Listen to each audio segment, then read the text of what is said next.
congregation had only just dispersed when the first scream shattered the quiet of St. Mary's Church.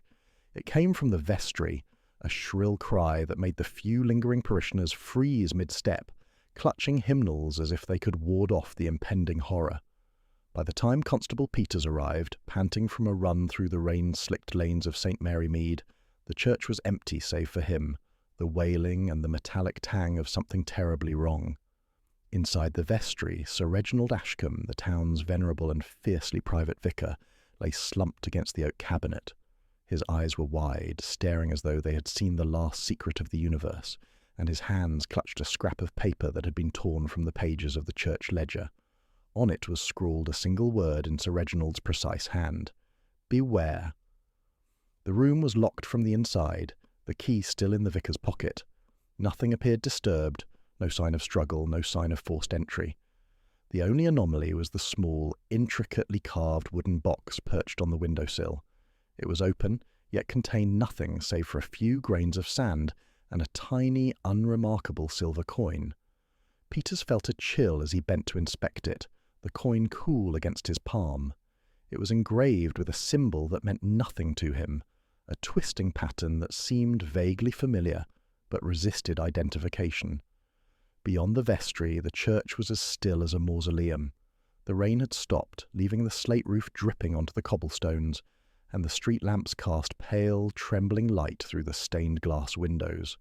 By the time Miss Marple arrived, summoned by the constable's telegram, and known for her uncanny ability to unravel even the strangest knots of human behaviour, the parishioners had begun to gossip, whispering theories that ranged from the mundane to the fantastical. "Perhaps a heart attack," suggested Mrs. Pritchard, whose sharp eyes missed nothing. "Or poison," murmured Mr. Hargreaves, with the air of someone who knew every dark corner of every household in the village. Miss Marple did not respond immediately. She crouched beside Sir Reginald's still figure, taking in the details with the careful, patient attention of someone accustomed to reading the unspoken language of the ordinary. The note and the wooden box drew her gaze. "Beware," she murmured under her breath. "A warning, certainly, though for what, I cannot yet tell." She turned to Peters. Was there anyone who might have wished Sir Reginald harm? Any disagreements or scandals that could explain such a cryptic message? Peters shook his head. "None, ma'am. He was well liked, respected. If anything, he had a tendency to be overcautious about the tiniest trifles."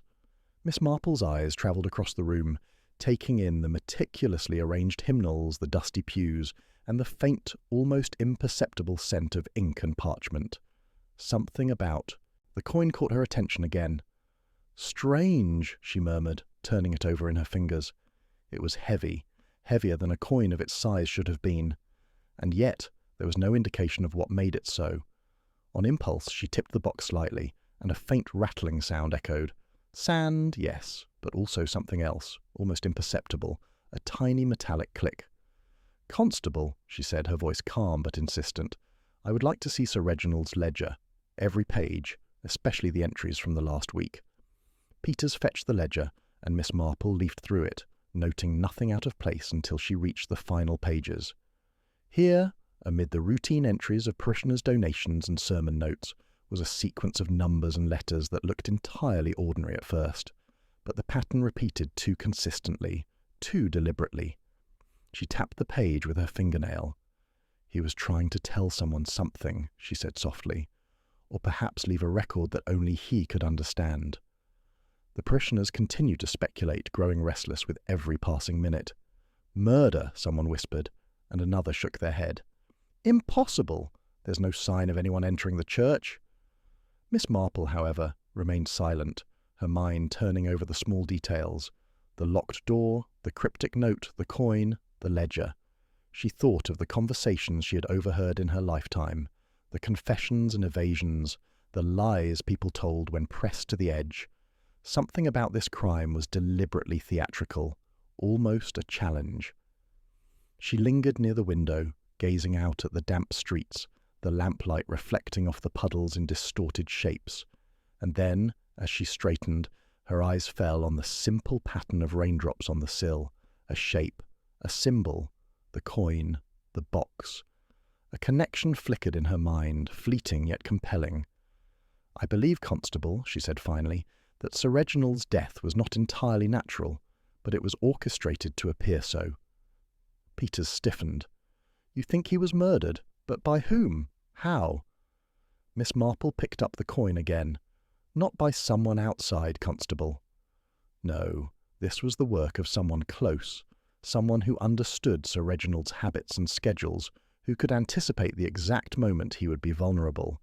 And the clue, this coin, was left behind deliberately, not as a mistake, but as a message. To whom? I do not yet know." Her gaze wandered to the pulpit, the spot where Sir Reginald had preached his last sermon. "And the sermon itself," she continued, "might hold the key. People often speak in metaphors, even in ordinary conversation. But a vicar, accustomed to preaching in riddles and parables, might leave a warning embedded within his words, a hidden message to anyone attentive enough to hear it." She bent to the ledger once more, tracing the sequence of numbers and letters with her finger. He was trying to solve something himself, perhaps the same danger that found him in the end.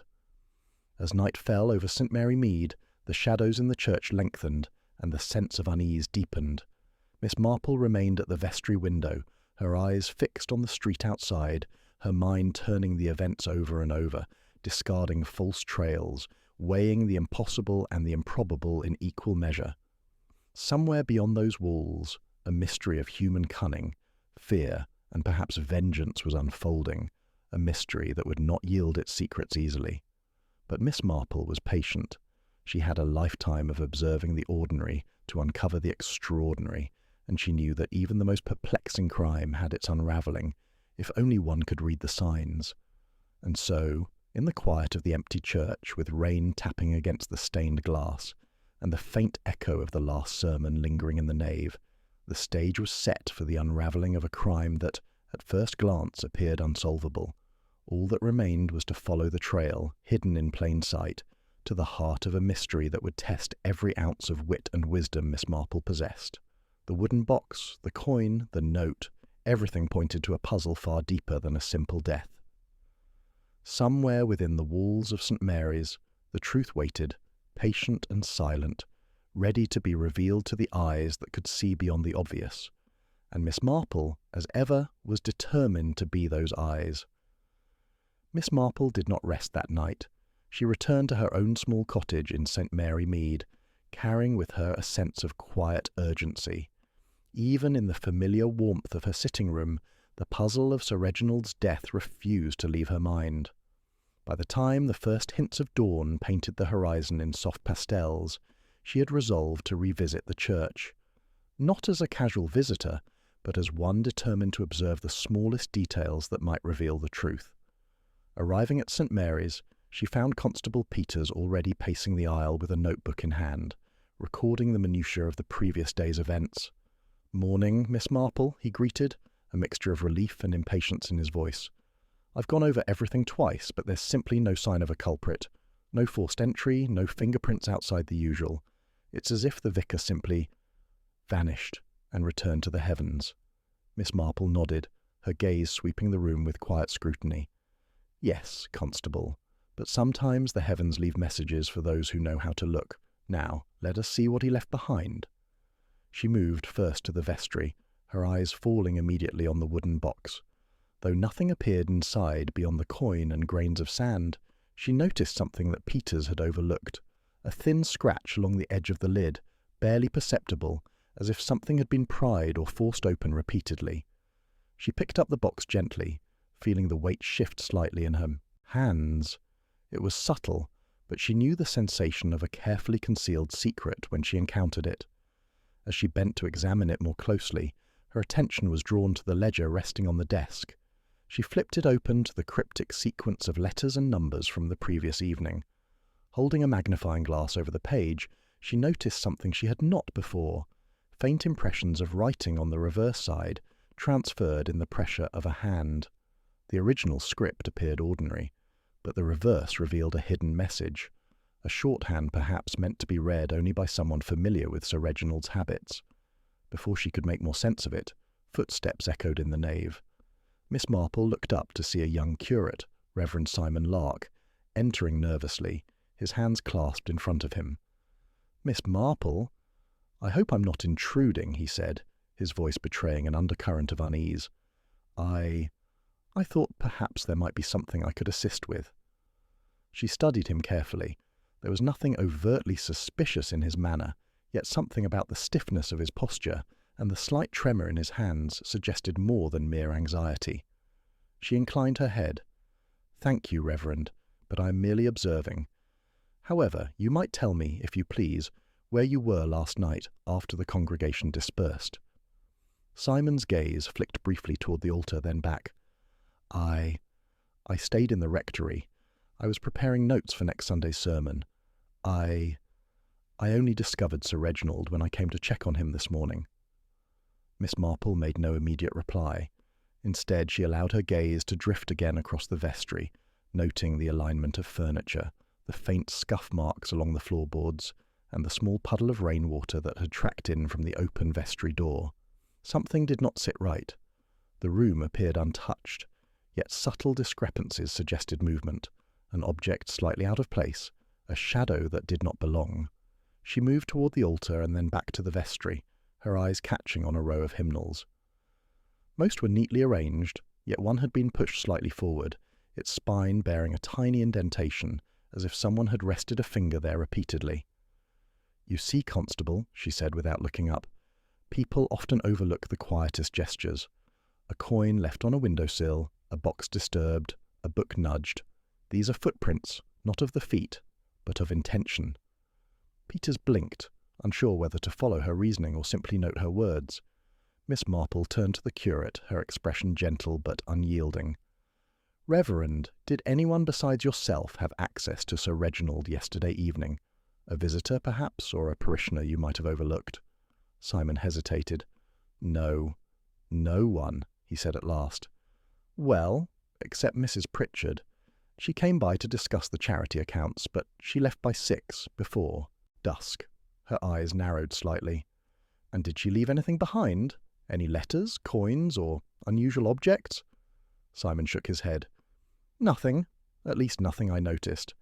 But, now that you mention it, there was a small envelope. I thought it odd, but I left it on the shelf." Miss Marple's interest was piqued. She moved toward the shelf and retrieved the envelope. It was unremarkable, plain brown paper sealed with wax stamped with an unfamiliar crest. She broke the seal and extracted a folded note. The handwriting was not Sir Reginald's, but the message was simple, almost banal. "Trust no one, not even the familiar." She looked up at Simon. His eyes widened and he fidgeted with his clerical collar. I don't understand. I've known Sir Reginald my entire tenure. Who would send such a note?" Miss Marple's gaze swept the room again, lingering on the ledger, the box, the coin. "It appears, Reverend, that Sir Reginald may have been aware of a threat, one that originated from within the very walls of this church. That is why he left clues, subtle, seemingly random, but deliberate nonetheless. And the note you found, carefully placed, unnoticed, suggests someone wanted him aware that suspicion need not be directed outward, but inward." Her mind raced over the details, the scratch on the box, the unusual weight of the coin, the ledger's hidden impressions, the envelope's warning. Each was a thread, delicate but resilient, and she could feel the pattern beginning to emerge. It spoke of premeditation, careful observation, and perhaps betrayal by someone trusted. As the morning sun broke through the windows, glinting off the silver coin, Miss Marple noticed another detail, smaller than the rest, almost imperceptible, a speck of violet powder clinging to the edge of the windowsill. She bent to examine it. Not common here," she murmured. "Someone brought this from outside, or perhaps from another room. Either way, it did not arrive naturally." Peters leaned closer. "Could it be from flowers, ma'am?" "Possibly," she said, "but not any flowers that Sir Reginald kept in the vestry. It has the texture of dried petals, yes, but also something finer, almost like dust, and it is deliberate, placed, not accidental." The curate shifted uncomfortably. "Flowers, perhaps. Mrs. Pritchard has been known to send arrangements from the vicarage garden." Miss Marple did not respond immediately. Instead, she straightened, her keen eyes sweeping from the coin to the ledger to the envelope, and finally to Simon. A quiet understanding settled over her features. Someone in this room, or closely connected to it, had the knowledge, the audacity, and the motive to set the stage for a most puzzling crime. Yet the full picture remained just out of reach, tantalizingly incomplete, as though the final piece of the puzzle had been hidden until the right moment. She folded her hands and studied the room one last time before speaking. "Constable Reverend, we have the beginnings of a pattern, though not yet the culprit. The details are subtle, but they are all here, waiting to be read correctly. I suspect that in the next few hours, if we observe carefully, the next move, or the next clue, will reveal itself, and it will be those who think themselves cleverest who may have left the trail." Peters frowned. "You mean someone will try again?" Miss Marple shook her head gently. "Not necessarily. Sometimes, Constable, those who leave the trail do so unwittingly, believing the evidence meaningless, and it is in that very belief that the solution hides. All we must do is keep our eyes open, as Sir Reginald did, even if his own end came before he could speak the truth fully." And so, with the morning light filling the nave and the quiet church resonating with the soft hum of anticipation, Miss Marple began the delicate work of untangling the threads, observing the slightest tremor, the tiniest misstep, the faintest irregularity that might betray the mind behind the cryptic warnings. The first signs of deception were there, subtle but undeniable, and she knew that each would lead inexorably to the heart of the mystery, if only she could read them with the precision they demanded. Miss Marple did not linger long in the quiet of the vestry. She knew that to understand the full tapestry of Sir Reginald's demise, she would need to hear the voices of those who moved closest to him, to listen carefully for the faintest tremor of deceit or omission. By mid-morning, the small sitting-room at the vicarage was filled with parishioners and staff, each summoned under the gentle insistence of the detective. There was Reverend Simon Lark, pale and jittery, clutching his notebook as though it could protect him. Mrs. Pritchard, matronly and self-assured, whose eyes betrayed an impatience to be done with the intrusion, and a scattering of townsfolk, each eager to offer observations that seemed helpful, yet in their eagerness revealed more about themselves than about the incident. Miss Marple's eyes, bright and steady, swept over the assembled group. "Thank you all for coming," she began, her tone both gentle and precise. "I wish only to understand the events surrounding Sir Reginald's last evening. I ask that each of you speak honestly, as best you can recall, for even the smallest detail may hold significance." The questioning began simply, almost innocuously, yet immediately the subtle inconsistencies emerged. Reverend Lark recounted his evening at the rectory, describing a solitary night spent preparing next Sunday's sermon. "I was diligent," he said, his voice quivering slightly. "I locked the study, and I did not leave the rectory until this morning to check on Sir Reginald." Miss Marple's sharp gaze lingered on him. "Did anyone visit you, Reverend? Did you receive letters or packages?" Simon shook his head. Emphatically, number absolutely none. Yet his voice wavered at the final word, a hesitation that made Miss Marple note the tremor in her notebook. She filed it away as something to return to later. Mrs. Pritchard spoke next, her tone brisk and efficient. "I came by late afternoon, as was my habit, to review the charity accounts with Sir Reginald. We discussed the accounts, then I left. That is all. I had no contact with anyone else in the church, and I left the keys with him as usual." A faint wrinkle appeared between Miss Marple's brows. "And the envelope?" she asked. "Was it already in the vestry when you arrived?" Mrs. Pritchard's lips tightened. "Yes. I cannot say I remember seeing it, though." Her voice held a subtle defensiveness, and Miss Marple noted the slight hesitation. The careful phrasing of her words, almost imperceptible, suggested either forgetfulness or deliberate avoidance. The next few witnesses presented themselves, each with variations on the same events: minor errands, brief conversations with the vicar, or small domestic chores in and around the church. On the surface, none seemed suspicious, yet the way each spoke, overly eager to be helpful, too precise about trivial details, introduced small but troubling inconsistencies. One parishioner insisted he had seen Sir Reginald arranging hymnals at precisely 5:45 p.m., while another, standing nearby, placed him in the vestry at the same time. Each version could not be true, and the contradictions were subtle enough that the participants did not perceive them as discrepancies at all. Miss Marple listened with her usual patience, jotting small notes, her mind turning over the statements, comparing expressions, the rhythm of speech, and the slight fidgeting of fingers. "You see," she explained quietly to Constable Peters, who had been recording the session dutifully, "people lie in the tiniest ways, even when they believe themselves honest. They conceal, they omit, and sometimes they speak truths that contradict each other without realizing. That is where the story hides." She returned to the envelope and the coin, keeping them in view but untouched. Each witness cast an occasional glance at them, some more obvious than others. Reverend Lark, she noted, seemed particularly drawn to the coin, almost as if he were remembering something he ought not to. Mrs. Pritchard's eyes, however, skirted the envelope, lingering instead on the ledger. It was subtle, but the avoidance was enough to make Miss Marple's mind quicken with possibilities. "Let us consider the coin," she said, holding it up for all to see. "Does it seem familiar to anyone? Was it part of the church collection, perhaps a keepsake of Sir Reginald's?" No one claimed recognition. Mrs. Pritchard's lips pressed into a thin line, and Reverend Lark's gaze flickered nervously. Miss Marple noted the split-second hesitation and the subtle shift of his weight from one foot to another. Human behaviour, she knew, often betrayed what the tongue concealed. One parishioner, Mr. Hargreaves, spoke up too eagerly. "I must have seen one just like it once. Yes, years ago, in the vicarage safe, but I cannot say more than that." Miss Marple's eyes narrowed. Over-eagerness, she knew, was often a sign of someone attempting to impress or mislead. The timing of his statement, immediately after her question, suggested he was keen to offer information before the detective could probe further. When she turned to Simon Lark again, she asked quietly, "Reverend, did Sir Reginald ever mention a secret he was protecting? Perhaps something he feared others might discover?" Simon's reaction was immediate, a slight blanching of his cheeks, and he looked away. "No, nothing specific," he murmured. "He was concerned about the parish accounts at times, but otherwise I cannot say." Yet the flicker of avoidance, his inability to meet her gaze steadily, was not lost on her.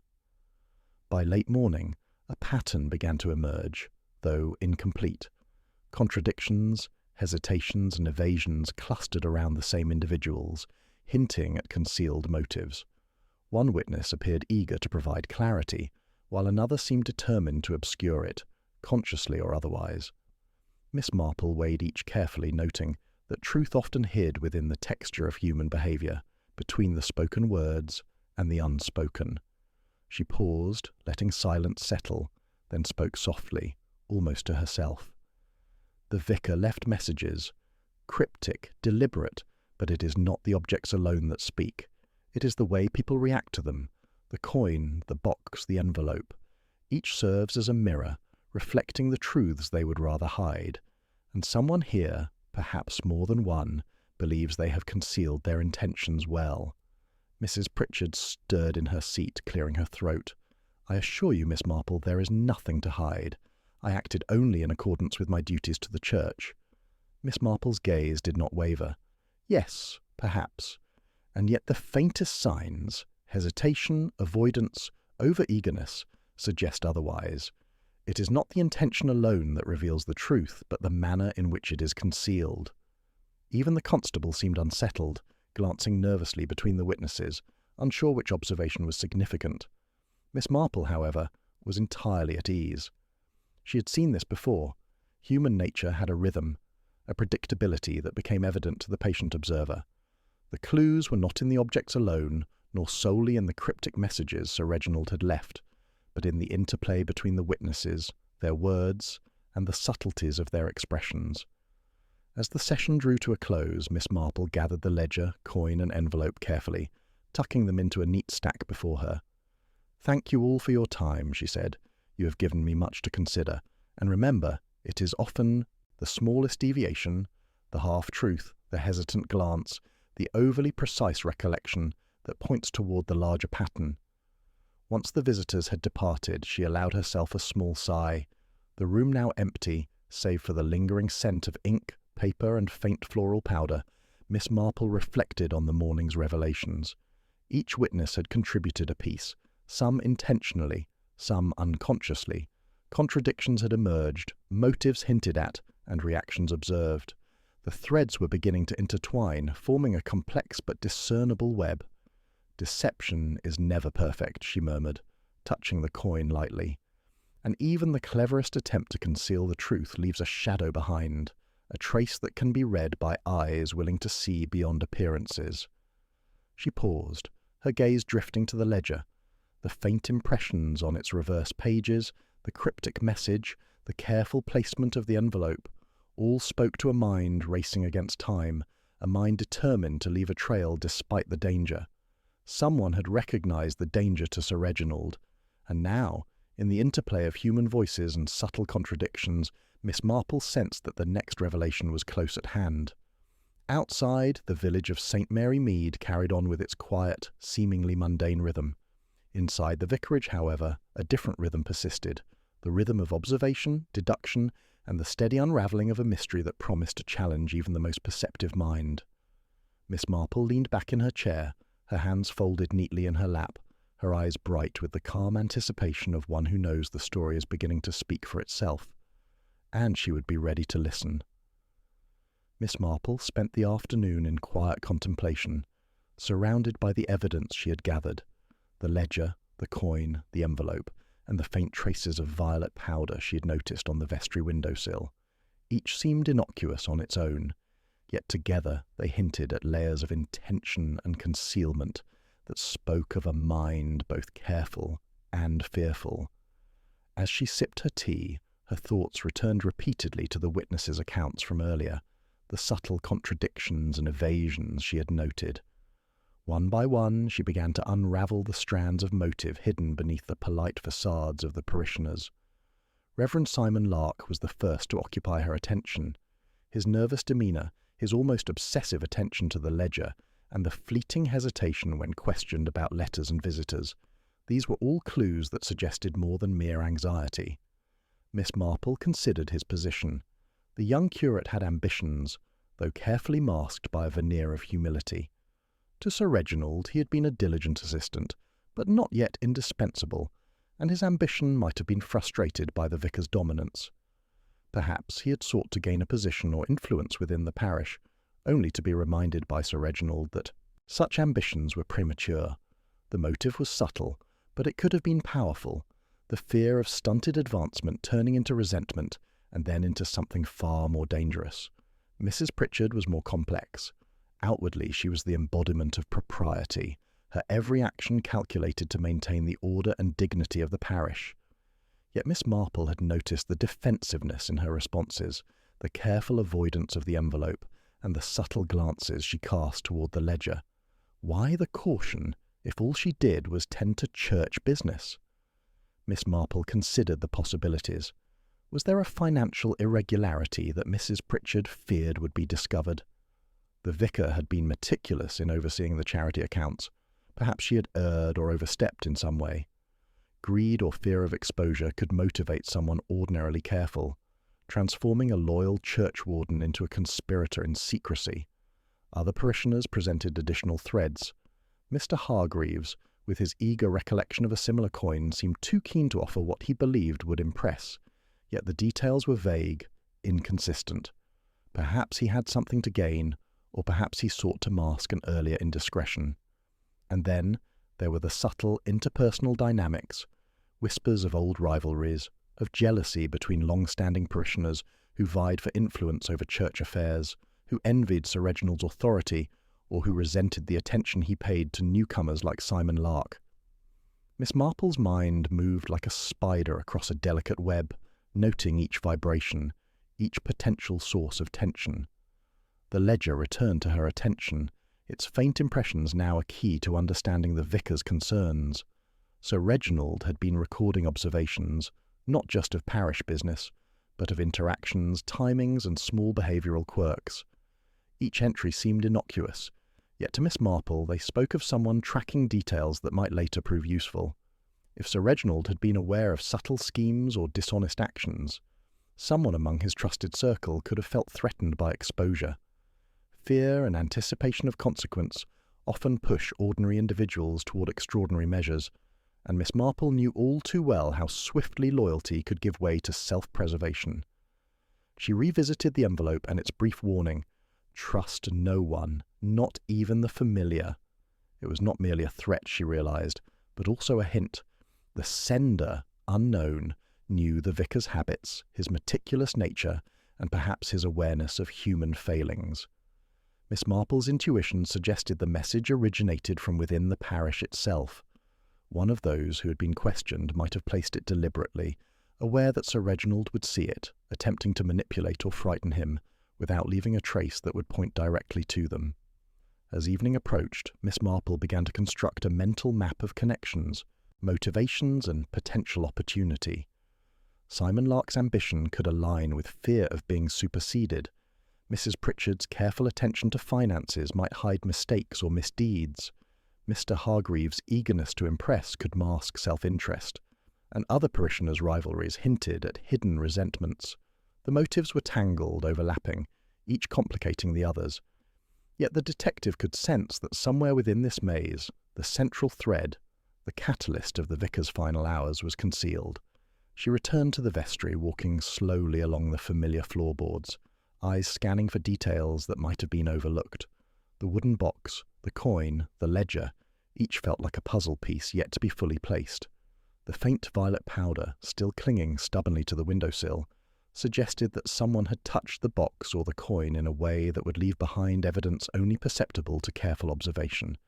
The deliberate placement of the coin on the windowsill, the subtle disturbance of hymnals, even the scratch on the box, all hinted at a choreographed sequence designed to communicate something. Someone had acted with forethought, yet the reason for such careful planning was not yet clear. Miss Marple considered how each suspect's motive might intersect with these actions. Was it greed that led someone to tamper with the coin or box? A desire to frighten or mislead the vicar? Or perhaps a mixture of fear and vengeance, simmering unnoticed until the right moment? It was possible that more than one person had been involved, each contributing a piece to a carefully orchestrated deception. She could not yet untangle the full sequence, but the direction was becoming apparent. Her reflections were interrupted by a soft knock at the vestry door. It was Constable Peters, looking unusually thoughtful. "Miss Marple, I've been reviewing the alibis again," he said. "I noticed something odd. The times given by some of the witnesses don't align with the church clock records.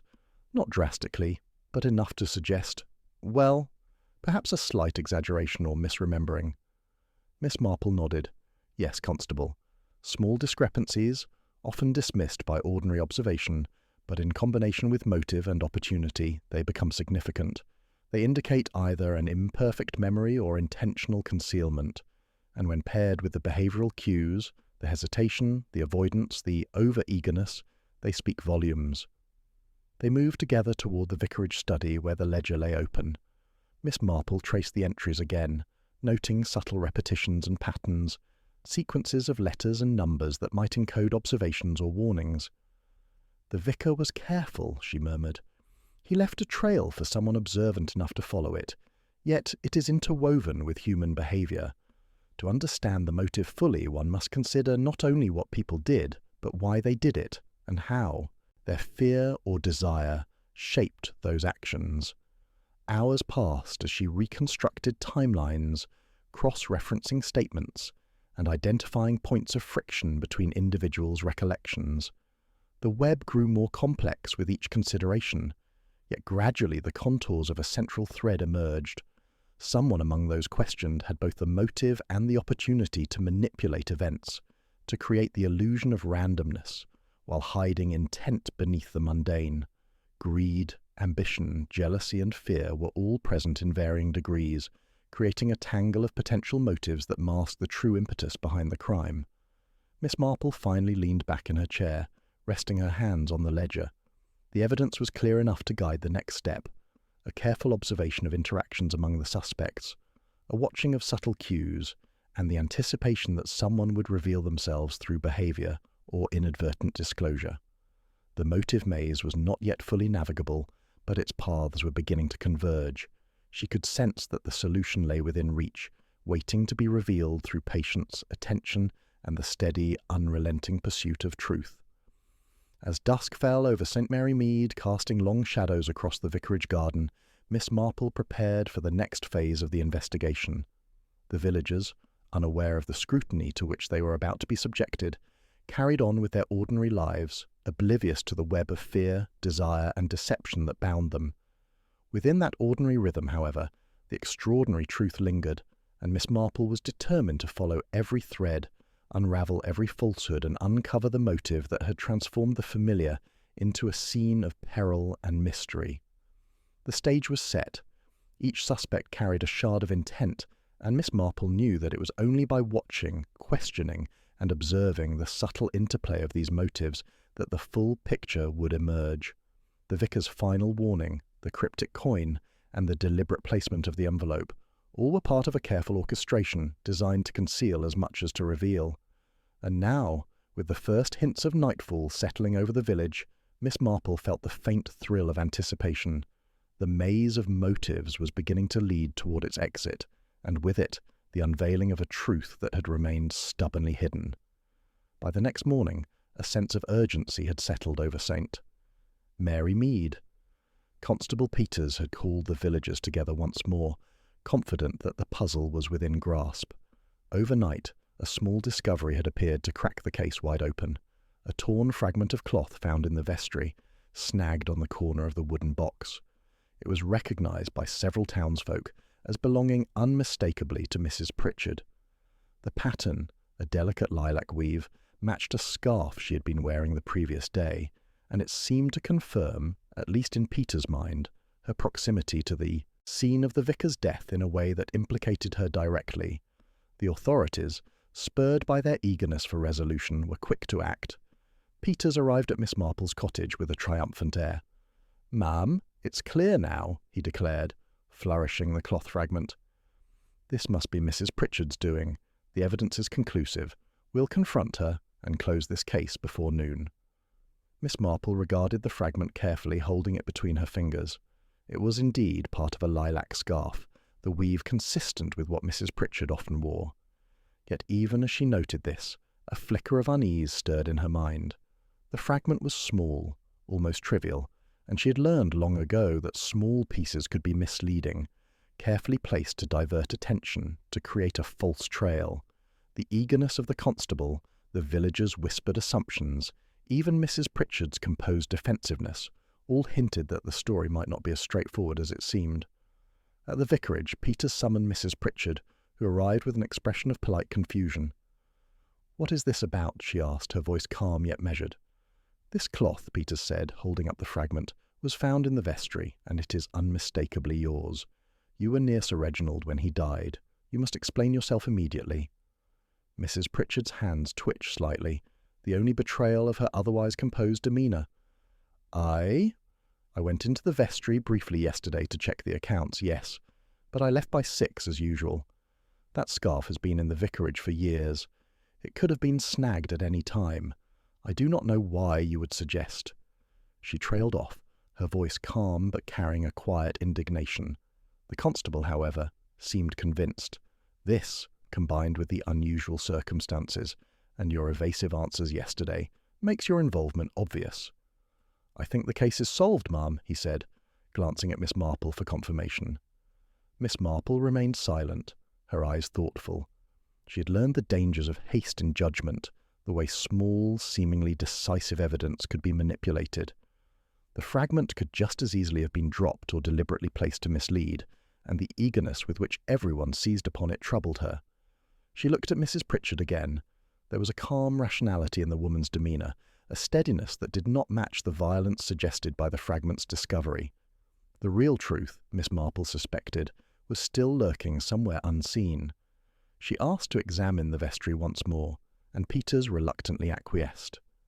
The church was quiet, the morning light slanting through the stained glass windows, painting patterns on the floor. Miss Marple retraced her steps, examining the box, the coin, the ledger, and the now famous fragment. Each object had been handled with care, yet something about the placement of the cloth did not. fit the sequence of events she had reconstructed. The fragment was in the perfect position to be noticed, almost as though it had been deliberately placed to attract attention. Her eyes drifted to the windowsill, to the coin, to the scratch along the box's edge. She considered the ledger, the hidden impressions on the reverse of its pages, and the envelope with its stark warning, "Trust no one, not even the familiar." Everything hinted at a clever orchestration, a performance meant to mislead. The fragment might have been the final flourish, a staged clue to prompt a premature conclusion. She returned to the gathered parishioners, who had been buzzing with quiet excitement at the apparent breakthrough. Peters addressed them with triumph, explaining how the cloth had confirmed Mrs. Pritchard's involvement, while she herself simply observed, saying nothing. The villagers whispered among themselves, some nodding with satisfaction, others shaking their heads in disbelief. But Miss Marple noticed the faintest signs of hesitation in a few, the subtle exchange of glances, a twitch of a finger, a half-smile that didn't quite reach the eyes. Miss Marple's attention, however, was drawn elsewhere. The young curate, Reverend Simon Lark. His hands were folded in front of him, but there was a slight stiffness to his posture, a tension that suggested vigilance. He observed the constable's triumph with interest, yet there was something in his eyes, a shadow, a flicker, that told Miss Marple the game was far from over. She asked Simon to recount his movements once again, and this time she paid close attention not only to his words but to his pauses, the inflections, the subtle hesitation between sentences. He repeated his account, emphasizing the solitary preparation of his sermon, his diligent lock on the study door, yet the weight of what was unsaid pressed against her perception. Each detail that seemed certain had an unspoken counterpoint. Where exactly had he gone to retrieve the ledger? Who had placed the envelope? And how had the coin ended up on the windowsill, seemingly untouched yet deliberately positioned? As Peters led Mrs. Pritchard away to be formally questioned about the cloth, Miss Marple lingered near the box, turning the coin between her fingers once more. It was heavy, both in weight and in meaning. Someone had staged this discovery, she was certain. The authorities were ready to declare victory, yet the true architect of the deception remained hidden, observing the rush to judgment with quiet satisfaction. Her suspicions sharpened when she considered the motives she had uncovered in the previous day's inquiries. Ambition, jealousy, fear, even subtle resentment. Each played a part in the tapestry, yet none alone explained the vicar's death or the placement of the evidence. The fragment of cloth might have been intended to frame Mrs. Pritchard, to provide the authorities with the illusion of resolution, while the true culprit watched from the shadows, anticipating their next move. Miss Marple rose and walked to the vestry door, her eyes sweeping the room one last time. She noted the faint impressions in the carpet where someone's shoes had lingered, the tiny specks of violet powder still clinging stubbornly to the windowsill, and the slightly disturbed hymnals. Each was a deliberate mark, a signal to the observant, a breadcrumb left for those who knew how to follow it. The false victory declared by Peters was only that, a premature triumph, a mistake that the real criminal could exploit if allowed the opportunity. She turned her gaze toward the young curate once again. Simon Lark had remained in the room quietly, and Miss Marple noticed a subtle exhale, almost imperceptible, as though he were measuring her reaction. There was nothing overt in his behaviour, no sudden movements, no confession, but the faint tension, the watchful alertness, suggested a mind calculating its next step, a mind aware that someone had begun to see through the carefully arranged facade. Miss Marple stepped back, her intuition telling her that the moment of genuine revelation had not yet arrived. The coin, the ledger, the envelope, and even the cloth fragment were pieces of a performance designed to mislead, to create the impression of resolution while leaving the true threat intact. The criminal was not only cunning, but patient, willing to allow the authorities to celebrate a hollow victory while watching for the right moment to act again. The villagers, oblivious to the subtle currents beneath their conversation, began to disperse, murmuring among themselves. Peters left to report his conclusion, satisfied that the case was resolved. Mrs. Pritchard, escorted back to her home under the weight of suspicion, carried herself with composure, yet Miss Marple sensed the relief beneath her calm, a relief at being removed from the immediate scrutiny while the real danger remained elsewhere. Alone once more in the vestry, Miss Marple traced the sequence of events in her mind, stepping carefully through the motives, the opportunity, and the staged evidence. The false victory was clear. The authorities were celebrating an imagined conclusion, yet the web of deception remained intact. Someone had orchestrated this carefully, ensuring that suspicion fell upon the wrong person while they remained hidden, patient and deliberate in the shadows. Her eyes lingered on the coin, now catching the early afternoon light. "Patience," she murmured softly. "The truth does not rush itself, even when others are eager to declare it." She returned the coin to its place on the window-sill, observing the faint scratches along the edge of the box, and the ledger lying open beside it. Each detail, subtle and seemingly trivial, was part of a pattern that only the patient eye could discern. Miss Marple knew that the real criminal remained in hiding, watching, calculating, and waiting for the next moment to strike. The celebration of Peter's premature conclusion would embolden them, but it would also provide the next opportunity for observation, the next hint for the perceptive to follow. She felt a thrill of anticipation, for she knew the game was far from over. The victory was false, the danger real, and the unravelling of the true story had only just begun. And in that quiet vestry, with the faint echo of Sir Reginald's last sermon lingering in the air, Miss Marple prepared herself. The shadows were long, the deception intricate, and the criminal clever. But every lie leaves a trail, and every shadow eventually gives way to the light. Miss Marple spent the evening alone in the quiet of her cottage, the glow of a single lamp illuminating the ledger, the envelope, and the coin on her writing desk. The false victory declared by Constable Peters weighed on her thoughts. She had learned long ago that the most dangerous criminals were those who could exploit others' assumptions, and the eagerness to blame Mrs. Pritchard seemed to confirm that the true culprit was still observing from the shadows, confident in their cunning. As she sipped her tea and studied the sequence of events, her mind drifted back to a case she had encountered years before, one long forgotten by the villagers of St. Mary Mead, but never by her. It involved a minor dispute in a neighbouring parish, a man accused of misappropriating church funds whose guilt had never been fully proven. The scandal had been hushed, dismissed as a minor scandal by those in authority, yet it had left a lingering bitterness among the parishioners and the staff of the church. The name of the accused man had resurfaced in her memory suddenly, prompted perhaps by the ledger and the faint scratches on the box, small signs that someone had tampered with or closely observed the vicar's possessions. Miss Marple recalled that the accused man, Mr. Lawrence Penrose, had a daughter who had married into a nearby family, moving into St. Mary Mead several years ago. Though she had been careful to separate herself from the old scandal, the records indicated that she had maintained some contact with the parish staff, including Mrs. Pritchard. It was a tenuous connection, perhaps even accidental, yet the coincidence was too striking to ignore. Could the motives for Sir Reginald's death reach back further than the petty jealousies and ambitions of the current parishioners?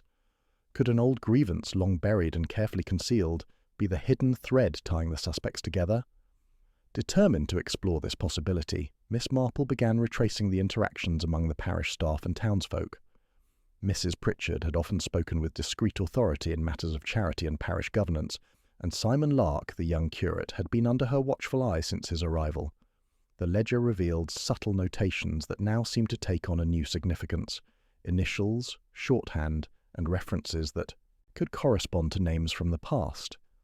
Miss Marple realized that the coin, the envelope, and even the lilac scarf fragment might have been intended to communicate a message, one that relied on knowledge of past events that the authorities had dismissed as irrelevant. The more she considered the circumstances, the more she saw the invisible connections taking shape. Mrs. Pritchard, diligent and meticulous, had been privy to the family histories and old scandals of the village, while Simon Lark, eager to please and ambitious, had the skill to interpret subtle instructions. The villagers themselves, unaware of these hidden links, had participated unknowingly, their actions and recollections manipulated by the intricate interplay of personal histories and buried resentments. The crime was no longer a simple question of present motives. It had roots entangled in the past, extending through family ties, old grievances, and long-forgotten disputes. Miss Marple's intuition drew her back to the ledger, and she traced the faint impressions on its reverse pages. Certain combinations of letters and numbers, which had previously seemed like mere shorthand for the day's parish activities, now suggested a record of past offences and connections, family names, dates of old grievances, and subtle references to interactions that had once caused scandal. The vicar, meticulous in life and cautious in death, had recorded these connections with the foresight that someone might one day need to understand the true web of motives. She paused, considering Simon Lark. He had appeared anxious yet observant throughout the questioning. Had he noticed the ledger's subtle cues? Had he understood the significance of Mrs. Pritchard's careful omissions or the lilac scarf's staged discovery? Miss Marple realised that while he may not have orchestrated the crime, he could have become an unwitting participant in a drama scripted long before he arrived in St. Mary Mead. The evening shadows lengthened, and a sudden insight struck her.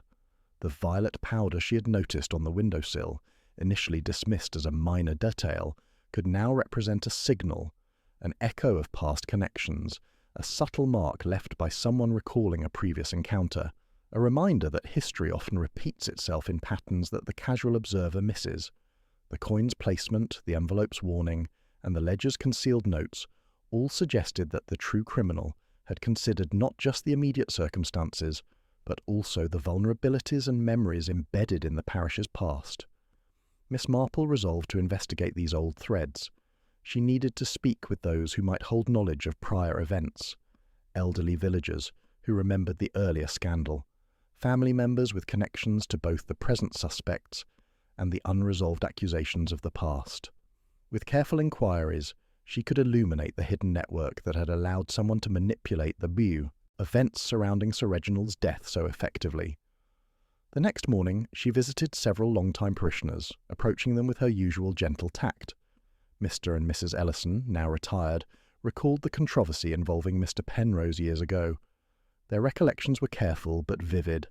Minor thefts, subtle manipulations and grievances that had festered over time, leaving bitterness in hearts that had not forgotten. Miss Marple listened attentively, noting every nuance of tone, every hesitation. She began to see how these memories could intersect with the current web of motives. Mrs. Ellison mentioned a conversation she had overheard between Mrs. Pritchard and another villager regarding the Penrose family, a discussion that seemed innocuous at the time but now appeared crucial. Mrs. Pritchard had reminded the younger woman of past mistakes, speaking in cryptic terms about responsibility, vigilance, and the dangers of ignoring history.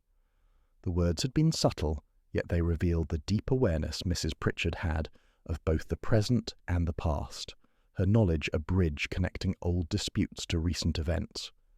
Returning to the vicarage, Miss Marple reviewed her notes. The ledger, once simply a record of daily activity, now appeared as a map, detailing interactions, reminders, and coded warnings. The envelope's stark caution, "Trust no one, not even the familiar," took on new resonance. It was not merely a warning of immediate danger, but a reflection of accumulated distrust, a recognition that history had shaped human behaviour in ways that could not be ignored. Her mind returned to Simon Lark, whose ambition and inexperience had placed him in close proximity to these hidden dynamics. He was a thread in the tapestry, but not yet the weaver. Mrs. Pritchard, with her deep knowledge of both past and present, had the insight to guide, manipulate, or conceal actions in ways that others could easily misinterpret. And the villagers, caught in the interplay of memory, loyalty, and ambition, had become unwitting participants in a drama scripted long before Sir Reginald's death. As dusk fell over St. Mary Mead, Miss Marple allowed herself a small, thoughtful smile. The overlooked detail, the faint residue of a past scandal, the forgotten connections between families and staff, all of these were no longer trivial. They were the backbone of the motive, the unseen architecture that had allowed someone to orchestrate events with such cunning. The crime was not merely about the present, it was a story written across years, a shadow of the past cast upon the stage of the present. Miss Marple rose and gathered her notes, preparing to follow these new leads with care. The labyrinth of hidden connections was vast, but she had identified the key intersections. By tracing these pathways and observing the interplay of history, motive, and human behaviour, she could begin to illuminate the shadows that had obscured the truth. In the quiet of The vicarage study. The coin glinted faintly in the fading light. The ledger lay open with its secret impressions, and the envelope rested nearby like a silent witness. Miss Marple knew that the real criminal, aware of history's reach, had used the past to shape the present, confident that no one would see the pattern until it was too late. But Miss Marple had seen it now. The shadows of the past had been revealed, and with that revelation, the next stage of her investigation could begin. The village continued its ordinary rhythm, yet beneath the familiar sounds of church bells and footsteps on cobblestones, the echoes of long-forgotten grievances whispered. Miss Marple, calm and precise, prepared to follow these whispers, to uncover the hidden connections linking the suspects, and to reveal how the past had shaped the deadly events of the present.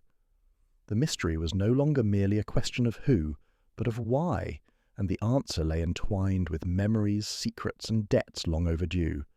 Miss Marple had been turning over the events in her mind for hours, weighing motives, timelines, and the subtle connections between the villagers. She had traced the echoes of the past, understood the false victory staged with the lilac scarf, and observed the hidden tensions among those closest to Sir Reginald. Yet despite all these revelations, the critical piece of the puzzle remained elusive. Something fundamental had been overlooked, a detail so small it had been dismissed by everyone but Miss Marple herself. She returned to the vicarage vestry, walking slowly, eyes scanning each surface as if retracing the steps of both the vicar and the unknown perpetrator. The coin on the windowsill caught her attention once more, glinting faintly in the late afternoon light. She had considered its placement before, the way it seemed both deliberate and casual, yet the coin's significance was more psychological than material. It was intended to be noticed, but only by someone sufficiently attentive. That was the key. The criminal had assumed that no one would think to observe the human reaction it might provoke.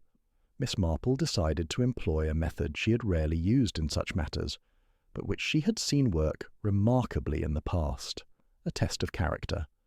It would not involve coercion or confrontation, nor even direct accusation, but rather the careful placement of an unusual prompt and observation of the subtle, unguarded responses it elicited. She needed to watch for inconsistencies in behaviour, tiny gestures, fleeting expressions, or slips of the tongue that even the most practised liar could not fully suppress. She prepared a simple ruse. She placed the coin, ledger and envelope conspicuously on the desk in the vestry, and then asked the constable to gather the parishioners under the guise of a routine check of belongings left in the room. In reality, she had a single objective: to watch the behaviour of each individual when confronted with objects that carried hidden significance, while remaining ostensibly casual and harmless. First to arrive was Simon Lark, the young curate. His eyes immediately flicked to the coin, and his posture stiffened slightly, almost imperceptibly. Miss Marple's keen gaze noted the split-second hesitation before he pretended to focus on the ledger. Next came Mrs. Pritchard, whose careful composure remained intact, yet the way she arranged her hands atop the ledger, avoiding the coin, seemed deliberate. The remaining villagers milled about, offering casual conversation, all unaware that the test was already in motion. Miss Marple began with gentle conversation, speaking of mundane matters: the weather, the preparation for the upcoming Sunday service, and the routine inspections of parish property. Yet she allowed her words to hint at more than they revealed. "It's curious," she remarked softly, "how some objects hold more meaning than others. One might imagine that a small, ordinary coin could reveal more about a person than the grandest of ledgers. Odd, isn't it?" The statement passed without overt reaction from most, yet Simon's hand twitched faintly, a barely perceptible movement, and his eyes darted toward the coin. Mrs. Pritchard, while outwardly composed, now adjusted her posture with slightly more tension than before, her fingers pressing briefly against the ledger. Miss Marple's eyes, trained to detect the subtlest indications, noted these almost imperceptible shifts. She allowed a brief silence to settle before continuing. "It is said that objects can speak to us if we are willing to listen. Even a coin, a fragment of cloth, or a note can reveal truths about intentions, character, or even guilt. Sometimes it is not what the object tells us directly, but the way a person reacts when confronted with it." At this, A slight change occurred. Simon, who had been trying to maintain his composure, blinked rapidly, then shifted his gaze toward the door, as though seeking a point of escape. It was subtle, but Miss Marple had seen such signs before, a reaction born not of fear of discovery alone, but of the pressure of a hidden truth threatening to surface. She made no move to confront him immediately, instead observing how he carried himself in subsequent moments. She then spoke of the ledger in an abstract sense, mentioning the faint impressions on its pages that could indicate careful recording or surveillance. "One never knows," she said lightly, "when something written down will be of interest. Even the smallest observation, if carefully noted, can become crucial later. It might even test the patience or honesty of those involved." Simon's reaction this time was even more telling. His hand, which had rested loosely at his side, now tightened into a slight fist, though he quickly relaxed it. The flicker of his eyes betrayed a conflict between his desire to appear untroubled and the growing unease at being observed so intently. Mrs. Pritchard, meanwhile, remained composed, yet there was a faint paling of her skin, a subtle indication that she recognized the direction Miss Marple's attention had taken. It was in that moment that Miss Marple realized the unconventional clue had revealed its first secret. The young curate was not as uninvolved as he had appeared. Not necessarily the perpetrator, but someone whose knowledge or involvement in events had been understated, perhaps by design, perhaps by accident. His reactions, measured yet betraying a trace of inner conflict, suggested that he held pieces of information that could illuminate the broader pattern of deceit. Miss Marple allowed the conversation to drift toward memories of past parish events, tying in trivial anecdotes and minor incidents, and watched for reactions to indirect prompts.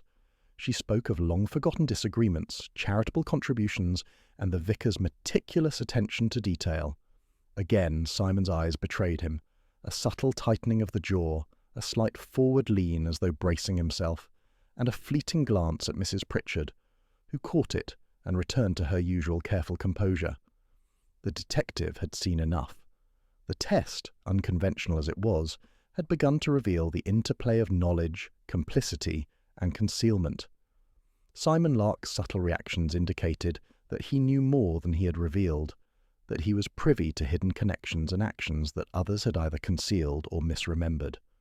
Mrs. Pritchard's own minor signals hinted at an awareness of these connections, and perhaps a role in guiding, concealing, or interpreting them.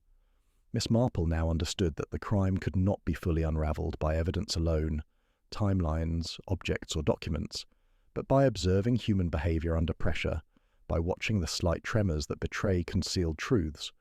The coin, ledger, and envelope had served as a catalyst, their placement strategic, their significance psychological rather than merely material.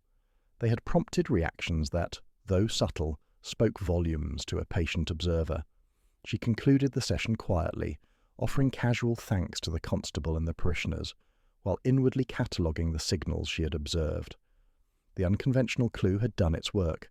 Simon Lark had betrayed the first crack in his otherwise careful facade. The real danger, she now realized, was not the obvious misdirection of the cloth fragment, or even the staged false victory. It lay in the web of human knowledge and behavior, in the concealed understanding that allowed someone to manipulate events without leaving overt evidence. Miss Marple resolved to use this insight carefully. She would continue her observations, allowing the interactions between the suspects to reveal more than their words ever could. The subtle cracks, the fleeting gestures, and the almost imperceptible expressions were now the primary evidence she would follow. In the interplay between objects and human behaviour, the next revelation would emerge.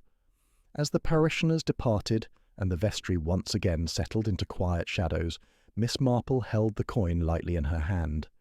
Its weight was a reminder that the most ordinary objects could serve as instruments of revelation when placed with understanding.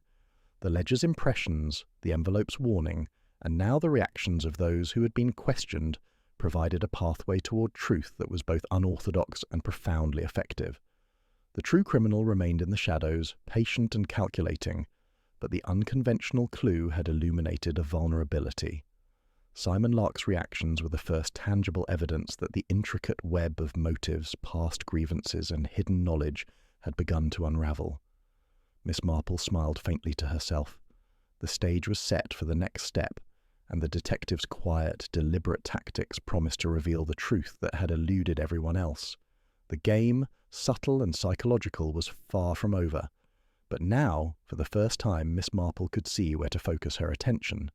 The shadows held secrets, but even the cleverest deception leaves a trace, and the unconventional clue had been the key to noticing it. Miss Marple had felt a cautious optimism as she reviewed her observations from the unconventional clue. Simon Lark's subtle reactions had provided a new thread to follow, one that promised to illuminate the hidden connections and motivations shaping Sir Reginald's death. She had planned a careful sequence of inquiries over the next day, intending to observe interactions and extract further revelations from the interplay of behaviour and circumstance. Yet, as with all mysteries, progress was never linear, and a sudden, unexpected complication awaited her. It began with the ledger.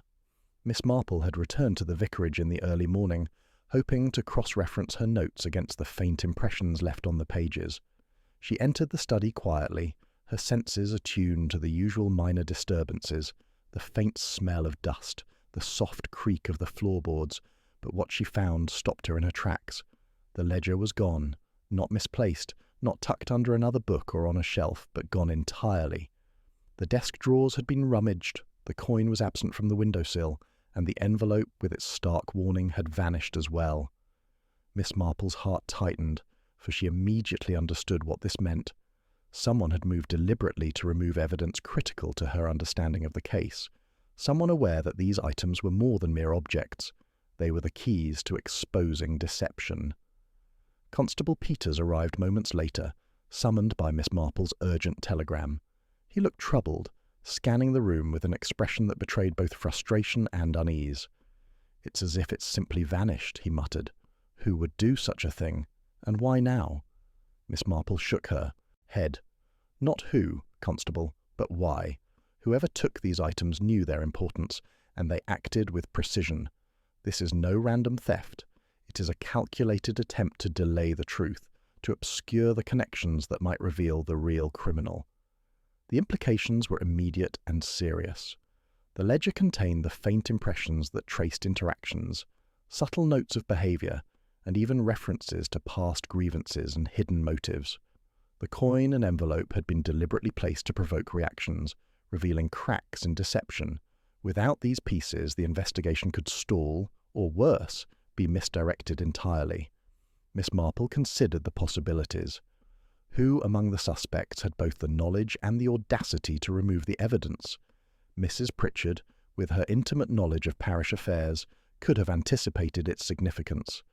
Simon Lark, clever and observant, might have recognized the opportunity to protect himself, or someone else, by eliminating these crucial clues. Even Mr. Hargreaves or other parishioners, though less likely, could have acted if they sensed that their secrets were at risk. She immediately devised a plan. Instead of confronting the suspects outright, she would observe, test, and provoke reactions subtly, hoping that the absence of the items would lead someone to reveal more than they intended. Trust, she knew, was now fragile. Even small gestures would carry weight, and deception would likely leave traces in behaviour, if not in objects. The first interrogation was with Mrs. Pritchard. Miss Marple arrived at her home quietly, noting her careful composure and controlled demeanour. "Good morning," she said pleasantly. "I noticed a minor complication at the vicarage. Several items appear to have been moved. Surely nothing of consequence. Yet the disruption is intriguing." Mrs. Pritchard's eyes flicked briefly to the side, then returned to Miss Marple with a polite but tense smile. "I cannot imagine who would do such a thing," she replied. "The vicarage has always been secure, and as for me, I left nothing disturbed." Miss Marple allowed a moment of silence, then leaned slightly forward. "Curious, isn't it, how sometimes the most careful observers overlook the simplest details. Even a small absence can provoke anxiety, or reveal intention." Mrs. Pritchard's hands twitched minutely, as though restrained from movement. Miss Marple's eyes narrowed. This subtle physical reaction, though minor, hinted at recognition, perhaps acknowledgement that someone in the household or within her immediate circle understood the significance of the missing items. Next, Miss Marple spoke with Simon Lark. The young curate appeared composed, yet a faint tension hovered in his posture. the same tension she had noted during her previous test with the coin and ledger. "Simon," she said casually, "it seems the vicarage study has been disturbed. Some items have vanished. Overnight. Surely this is unsettling, though perhaps of no consequence to you personally." Simon's eyes flicked to the side, then back to hers, a subtle flash of concern betraying his otherwise measured tone. "Yes," he said carefully. I noticed the disruption when I arrived, but I assure you I had nothing to do with it." Miss Marple smiled faintly. Of course. Yet even an honest observer may feel unsettled when evidence disappears. One might wish to protect certain truths, or even guide attention elsewhere. It was the last remark that produced the subtle reaction she had anticipated. Simon's brief, almost imperceptible frown, the slight tightening of his jaw, and the fleeting glance toward the door suggested a flicker of unease, an acknowledgement that he understood the implication of the missing items more keenly than he admitted. Miss Marple catalogued it carefully, knowing that behaviour in response to absence was often more revealing than words about presence. The investigation took on a new urgency. Whoever had removed the ledger, coin, and envelope had not only acted against her, but was also clever enough to anticipate how the authorities, or even Miss Marple herself, might respond. The theft or removal was a message in itself, a challenge, a demonstration of control, and a tactic to buy time. Miss Marple returned to the vicarage to examine the scene of the removal. Floorboards showed no recent disturbance, but there were subtle smudges of dust near the desk, faint enough that they could easily have been overlooked. A careful eye might detect the direction from which someone had approached the desk and left, as well as the absence of fingerprints in the usual spots. The evidence was minimal, yet the deliberate action of removing all three items indicated a mind that valued precision and concealment. As evening approached, Miss Marple reflected on the impact of this development. The stakes had risen dramatically. The criminal was aware of the detective's progress, capable of countering investigation, and willing to manipulate evidence to maintain their advantage. Trust had become tenuous, and any interaction could reveal more than intended, as people navigated fear, self-interest, and the subtle pressure of exposure. Yet Miss Marple was undeterred. She understood that even the disappearance of evidence could not halt the truth. Behaviour, memory, and interaction often carried traces of intent, more enduring than any ledger, coin, or envelope. The criminal might hide objects, but they could not fully conceal human reaction. The fleeting micro-expressions, the unintended gestures, the nervous habits that betray knowledge and complicity. She resolved to continue her careful observations, knowing that the removal of evidence would inevitably provoke slips, miscalculations, and signs of unease. The game had become more dangerous, but also more revealing. The criminal had overreached, leaving themselves vulnerable to exposure through behaviour rather than through objects. Miss Marple made a quiet note to herself. She would need to watch Simon Lark and Mrs. Pritchard closely, monitor interactions between other parishioners, and consider how the absence of the ledger and other items could provoke responses that revealed what had been carefully concealed. The vanishing evidence had raised the stakes, but it had also opened a new pathway toward the truth. As night settled over St. Mary Mead, the vicarage stood in shadows, the faint echoes of past disputes lingering in the air. The criminal remained hidden, confident in their manipulation, yet Miss Marple had detected the first cracks in their carefully maintained control. She understood that even when evidence disappears, human behaviour endures as a guide to truth, and with patience, observation, and subtle ingenuity, the final unravelling of the mystery would inevitably follow. Trust was fragile, evidence ephemeral, but insight endured. And Miss Marple, ever patient and astute, knew that the disappearance of these items had not thwarted the investigation. It had only sharpened the lens through which the final revelations would emerge. Miss Marple had barely begun to recover from the shock of the vanished evidence when a sudden, urgent knock at her door interrupted her quiet reflection. Constable Peters, dishevelled and pale, barely allowed himself to be admitted before blurting out the news. "Ma'am, it's happened again, another tragedy, right at the edge of the village." Miss Marple's heart tightened. She had feared that the criminal, confident and audacious, would escalate their actions once they realized the detective was observing too closely. "Tell me everything," she said calmly, though her mind raced. "Mrs. Ellison," Peters gasped. "She's been found, dead, just outside her garden. And there's no sign of struggle except, well, you'd better see for yourself." Miss Marple's eyes narrowed. The first murder had been intricate, deliberate, and meticulously staged, a carefully orchestrated performance to mislead. This, however, was bold and brazen, carried out in the open where anyone could stumble across it. The criminal was signalling, confident, taunting, perhaps even impatient.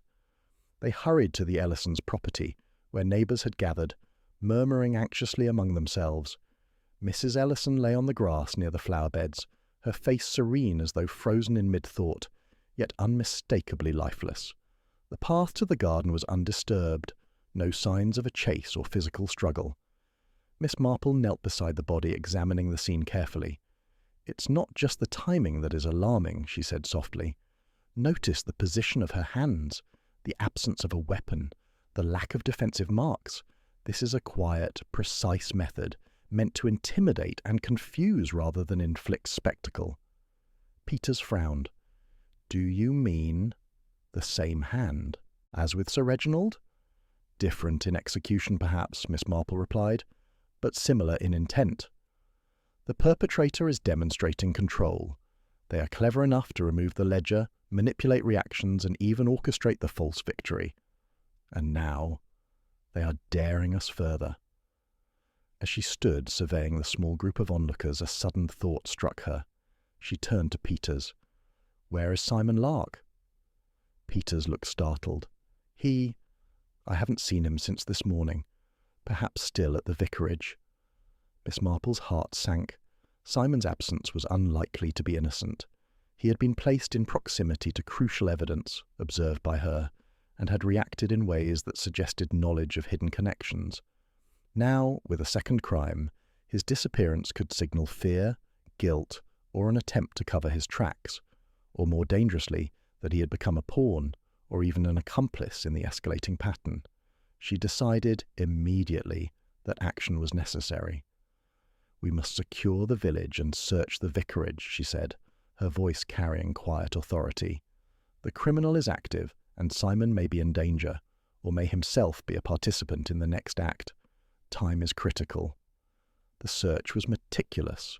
Miss Marple led Peters and 2 volunteers through the vicarage and surrounding grounds. In the study, the desk drawers were again disturbed, but the ledger, coin, and envelope were not returned. Miss Marple's mind raced as she considered the implications.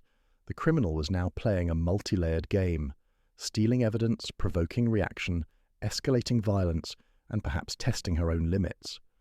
A sudden sound from the garden prompted them to turn. There, behind a hedge, lay Simon Lark, unconscious but alive. A small, neatly tied cord had been used to bind him, and his coat bore subtle stains of a plant sap that marked him as having struggled through the hedgerows. He stirred as Miss Marple knelt beside him, gently shaking his shoulder. "Simon," she said softly, "you're safe now. Can you tell me what happened?" His eyes opened wide with fear. I was trying to find the ledger," he gasped. "I thought, if I could, it wasn't my intention, I swear. I only wanted to protect someone. I thought the ledger might... But then, someone attacked me, right there, in the garden." Miss Marple considered his words carefully. He had acted in panic, driven by knowledge he did not fully understand, and had now fallen victim to the criminal's escalating audacity. The villain was watching, manipulating not just the victims, but those trying to uncover the truth. Returning him to her cottage, Miss Marple set Simon down and began piecing together the events in her mind. Mrs. Ellison's death, the disappearance of Simon, the missing ledger, and the earlier murder of Sir Reginald all formed a pattern. The criminal was not only skilled in manipulation, but now willing to risk exposure to escalate the psychological pressure on all involved. Miss Marple realized that the next move must be decisive. The criminal was several steps ahead, anticipating reactions, misdirecting suspicion, and exploiting the vulnerabilities of both the authorities and herself. Every overt clue she had observed, the coin, the envelope, the ledger, had been part of a sequence designed to control perception, and now a direct act of violence had raised the stakes beyond mere deduction. She studied Simon carefully, observing his pale face and jittery hands. "Simon, we must consider. What prompted your intervention? Was it knowledge of past grievances, your own fear, or something else?" I thought the ledger contained names," Simon stammered. "Names that connected people. I wanted to prevent another, but I didn't know what I was handling. I never intended for anyone to get hurt." Miss Marple nodded, understanding the tension between knowledge and action. Simon's motives were earnest but clumsy, revealing both the danger of the criminal's manipulations and the precarious position of those who sought the truth. Night fell, and Miss Marple considered the challenge before her. The criminal had escalated with Mrs. Ellison's murder and Simon's abduction, demonstrating both cunning and audacity. Each new development added layers of complexity and urgency. To prevent another tragedy, she would need to anticipate the perpetrator's next move, predict their manipulation of human behavior, and safeguard the remaining villagers. Her thoughts returned to the vanished ledger, the unconventional clue, and the subtle cracks in deception she had already observed. The evidence, though removed, had served its purpose, revealing psychological patterns, prompting reactions, and clarifying the hierarchy of knowledge and guilt among the suspects. Now, the criminal's aggression had made the stakes not merely about uncovering the truth, but about preventing further harm. Miss Marple understood that the solution would not rely solely on observation of objects, or even of isolated behavior. The escalation demanded strategy, anticipation, and the ability to think several moves ahead. The villain was still several steps ahead, and the game had shifted from solving the original crime to protecting lives while uncovering the true architect of the murders. She spoke quietly to Simon. "You did well to survive, and we will proceed carefully from here. We must understand the connections fully, anticipate the next moves, and ensure that no one else falls prey to the clever manipulations that have governed these events so far. Observe, trust your instincts, and remember, the shadows may hide much, but they cannot conceal every slip, every hesitation, every human weakness." As the night deepened over St. Mary Mead, the village settled under a quiet tension, aware in the subconscious of the danger that lingered unseen. Miss Marple, vigilant and composed, began to chart the next stage of her investigation, aware that the villain's cleverness and audacity demanded not only deduction but foresight, courage, and patience. The unexpected twist had changed the rules of engagement, but Miss Marple was ready. The next step would be critical, for the criminal's next move was inevitable, and she intended to be prepared. The game had shifted from uncovering truth to preventing another tragedy, and Miss Marple knew, with the steady confidence born of experience, that the final revelation would come not from chance but from careful observation, subtle testing, and the unyielding patience of a mind attuned to both human nature and the shadows in which the guilty hide. Miss Marple spent the next morning in quiet reflection, seated at her small writing desk with Simon Lark nearby, recuperating but alert. The events of the past days, the first murder, the vanishing ledger, Mrs. Ellison's death, and Simon's own near abduction, had created a swirl of chaos, yet she knew that within chaos there is often a hidden order. The mind trained to detect human patterns, to observe the interplay of motive and opportunity, rarely fails to see what others overlook. And Miss Marple had learned long ago that the smallest, most trivial-seeming detail can illuminate the entire mystery. She began by retracing the events meticulously in her mind, the sequence of discoveries, the reactions of Simon, Mrs. Pritchard, and the villagers, and the subtle cues left by the criminal. At first the pattern seemed elusive, hidden beneath layers of deliberate misdirection. Yet as she reviewed Simon's testimony, the subtle reactions during the unconventional clue test, and the peculiar positioning of objects at both crime scenes, a faint line of coherence began to emerge. Her eyes fell on the envelope that had vanished with the ledger and coin. Though the physical item was gone, she recalled its message: "Trust no one, not even the familiar." It had struck her at the time as a cryptic warning, but now its true significance began to clarify. The phrase implied that the perpetrator relied on familiarity, exploiting trust and relationships to manipulate events. Every action so far, the misdirection with Mrs. Pritchard, Simon's reactions, the false victory, had depended on the villagers' assumptions about one another. And the criminal's manipulations were not random. They were methodical, exploiting predictable human behaviours. Miss Marple turned to Simon. "Tell me again about the day you found the ledger missing," she said gently. "Did anything else strike you as unusual that you did not mention before?" Simon hesitated, then spoke with a clarity that suggested a long-suppressed observation. "It was strange. When I went to the vicarage, the front door was slightly ajar, but not enough to suggest forced entry, and the coin wasn't in its usual place, but the chair had been moved. Slightly. I didn't think much of it at the time, but now—" Miss Marple's eyes lit with recognition. "Exactly. That chair, Simon. A minor alteration, barely noticeable yet deliberate.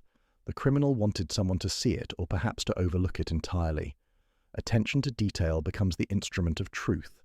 The coin, the ledger, the envelope, even the chair, they were all signals, intended to provoke, to test reactions, to mislead and reveal at the same time."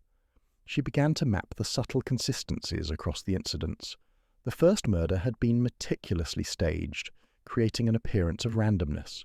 The second, Mrs. Ellison's death, had seemed bold and unconnected. But now the positioning of her body, the garden path left undisturbed, and the cord used to bind Simon all suggested an ongoing method.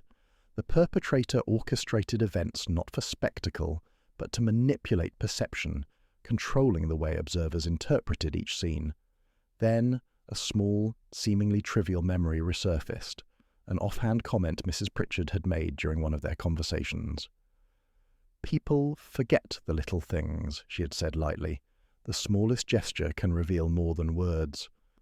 At the time, Miss Marple had noted it as characteristic but incidental, part of Mrs. Pritchard's careful demeanour. Now, in light of the pattern she was tracing, the comment took on new meaning. The criminal had relied on precisely this principle, assuming that minor details would escape scrutiny, and yet they had left these same details exposed to the eyes of a careful observer. Miss Marple moved from memory to observation, recalling Mrs. Pritchard's careful arrangements of the ledger and her subtle reactions to the coin. Every slight movement, every hesitation, every unconscious gesture now fit into a coherent framework. The criminal had manipulated objects, reactions, and relationships to create a narrative that appeared complex and impenetrable, but in reality, the true clues had been in plain sight all along. The pattern was not in the grand gestures, but in the minutiae. A shifted chair, a coin out of place, the subtle twitch of a hand, a fleeting glance. She considered Simon once more. His reactions during her psychological tests had been revealing precisely because they betrayed involuntary knowledge. The criminal had underestimated the young curate's sensitivity, and in doing so had exposed a trace of their own manipulation. Simon had inadvertently become a lens through which the pattern of control and deception could be observed. The next piece fell into place with a thought about timing. Both murders, the ledger's removal and Simon's abduction, followed a rhythm. They occurred when the attention of others was divided, when assumptions were strongest, and when the criminal could exploit trust. The first murder had seemed isolated, the ledger's disappearance appeared convenient, and Mrs. Ellison's death had been audacious, but in combination they revealed a deliberate strategy to manipulate perception and delay discovery. Miss Marple felt a familiar thrill. The pattern was emerging. The criminal relied on history, memory, and human behavior, weaving them together into a sequence designed to confuse, intimidate, and misdirect. Each object, each action, and each reaction had a purpose, and the seemingly random elements now fell into a coherent whole. She recalled a final detail, the lilac scarf fragment from Sir Reginald's death scene. At the time, it had been interpreted as a false lead, a staged distraction. But in the context of the emerging pattern, it now suggested a deeper psychological manipulation, a trigger meant to provoke recognition or reaction from specific individuals. The fragment was not merely physical evidence, it was a tool of influence, exploiting familiarity and expectation. Miss Marple called Simon closer. "Think carefully," she instructed. All the incidents, the coin, the ledger, Mrs. Ellison's death, even your own abduction, they were part of a single pattern. Each action was meant to provoke, conceal, or misdirect. You remember every detail you observed, no matter how small. Tell me, was there anything unusual about who visited the vicarage, or the way objects were moved before or after each event? Simon thought for a long moment, then nodded slowly. Yes, I remember now. The housekeeper came by unexpectedly both times, the day of the ledger's disappearance and the morning of Mrs. Ellison's death. She had excuses that seemed reasonable, but something about the timing. It was too precise. And the way she glanced at me, almost like she was testing my reaction. Miss Marple's eyes narrowed. Finally, the thread she had sensed now began to reveal its source. The criminal had operated within the ordinary rhythms of the village, exploiting familiar faces and daily routines. Their manipulations relied not on strength or direct confrontation, but on subtle observation, precise timing, and the careful orchestration of perception. The key had been in plain sight all along. The pattern emerged not from isolated clues, but from the interplay of objects, reactions, and moments. The detective smiled faintly, feeling the satisfaction of clarity amidst the chaos. She now understood the structure of the deception, the criminal's methods, the psychological triggers, and the predictable manipulations of trust and familiarity. The next step would require careful planning, observation, and perhaps one final decisive maneuver to expose the villain before another tragedy could occur. Miss Marple rose, resolved and composed. The pieces were no longer isolated fragments. They were components of a coherent strategy, a pattern that illuminated the criminal's methods and vulnerabilities. The ledger, the coin, the envelope, the lilac fragment, and the reactions of those involved, all had been part of the sequence, and all were now understood. The mystery was far from over, but the path was clear. The pattern had emerged, subtle yet undeniable, revealing the blueprint of manipulation that had guided every crime, every misdirection, and every deception.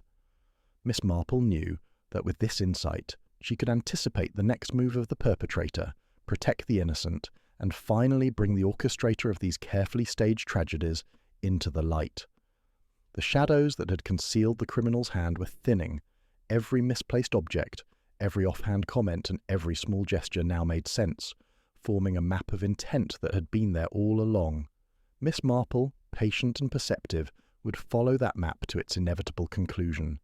Miss Marple had spent the morning reviewing the emerging pattern, cataloguing every subtle detail and minor reaction that might indicate the perpetrator's next move. Simon Lark, though recovering, sat nearby, occasionally fidgeting with his hands as he recalled seemingly insignificant moments from the past days. The events had grown increasingly tense, but Miss Marple's mind thrived in such conditions. Each small revelation added clarity to the tangled web. And now, with the pattern finally in focus, she felt certain that the hidden motive, the heart of the matter, was ready to reveal itself. Her first step was a visit to Mrs. Pritchard. The housekeeper's role in the unfolding drama had always seemed innocuous, almost supportive, yet the subtle signals she had emitted, the measured glances, the carefully managed composure, the minor adjustments of objects, hinted at knowledge far deeper than she had admitted. Miss Marple approached the conversation with delicate tact, aware that the true motive might be psychological rather than material. "Mrs. Pritchard," she began gently, "you have served this parish for many years, and your loyalty is beyond question. But sometimes even the most devoted individuals carry burdens that affect their judgments, and certain events can awaken long-held fears or regrets. Perhaps you can help me understand what has driven these tragic occurrences."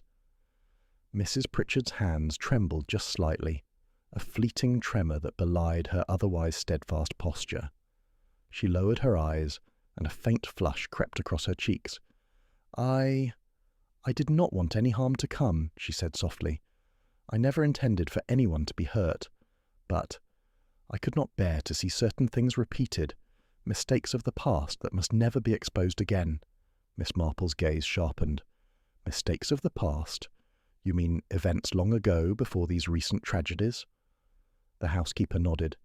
Years ago, Sir Reginald's father, there were incidents, errors that no one noticed at the time, but I remembered, and certain people, their reputations, I could not allow them to suffer the consequences now, when the same errors were beginning to surface. It was a subtle, almost imperceptible confession, yet the weight behind it was unmistakable. The motive was no longer financial, no longer rooted in petty revenge or jealousy. The actions had been driven by a profound desire to control the narrative, to shield the living from the perceived mistakes of the past. Mrs. Pritchard had believed that eliminating perceived threats, by manipulation, by intimidation, by orchestrating deaths, was the only way to preserve the integrity of the parish and the memory of those she revered. Miss Marple allowed the revelation to sink in, then pursued another line of questioning. And the ledger, the coin, the envelope, each of these objects was used to test reactions, to provoke or conceal knowledge?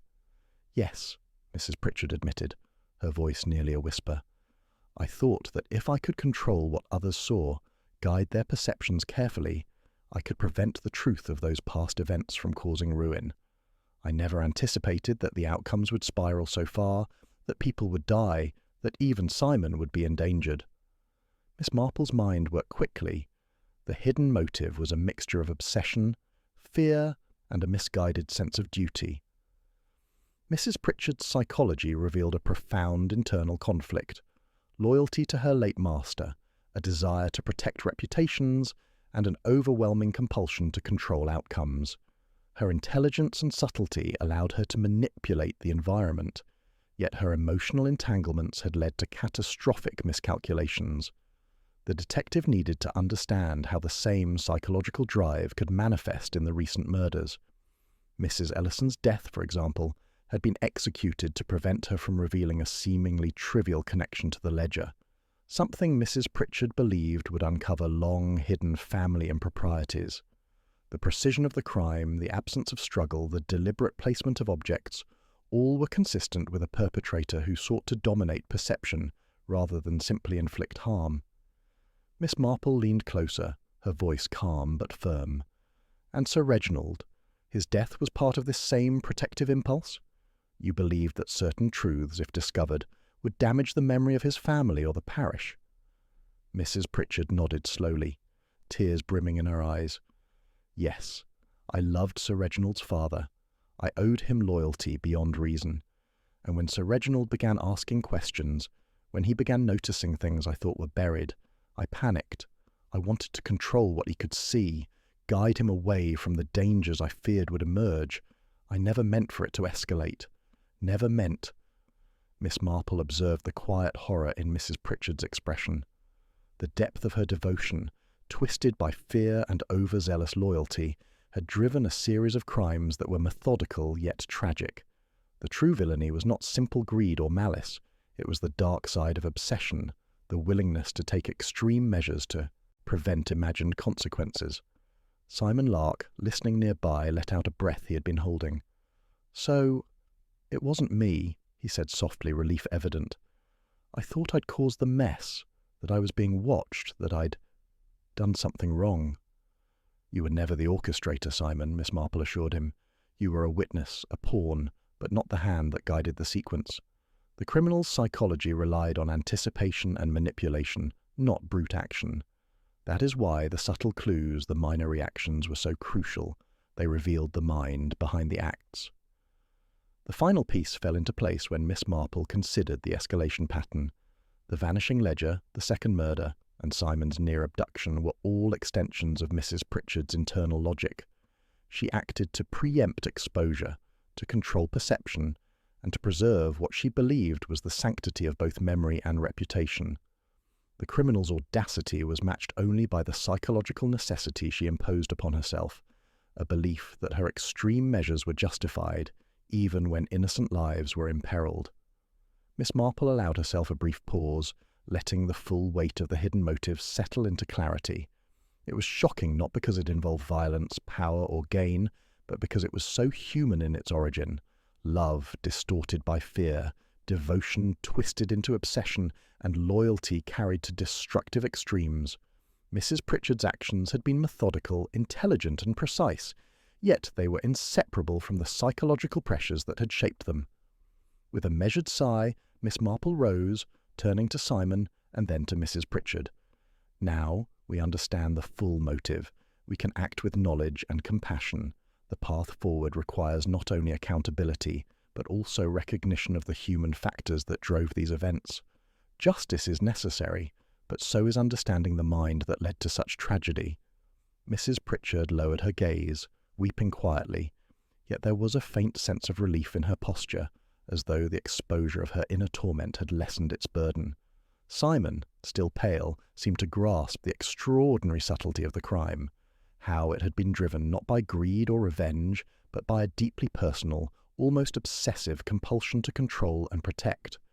Miss Marple knew that the hidden motive, now revealed, would explain the sequence of events in a way that no other deduction could. It illuminated the precision, the psychological manipulations, and the escalation of actions.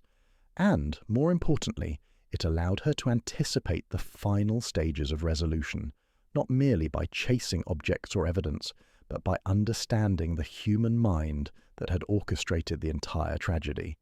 The true motive had emerged from the shadows, more profound and unsettling than any surface-level explanation.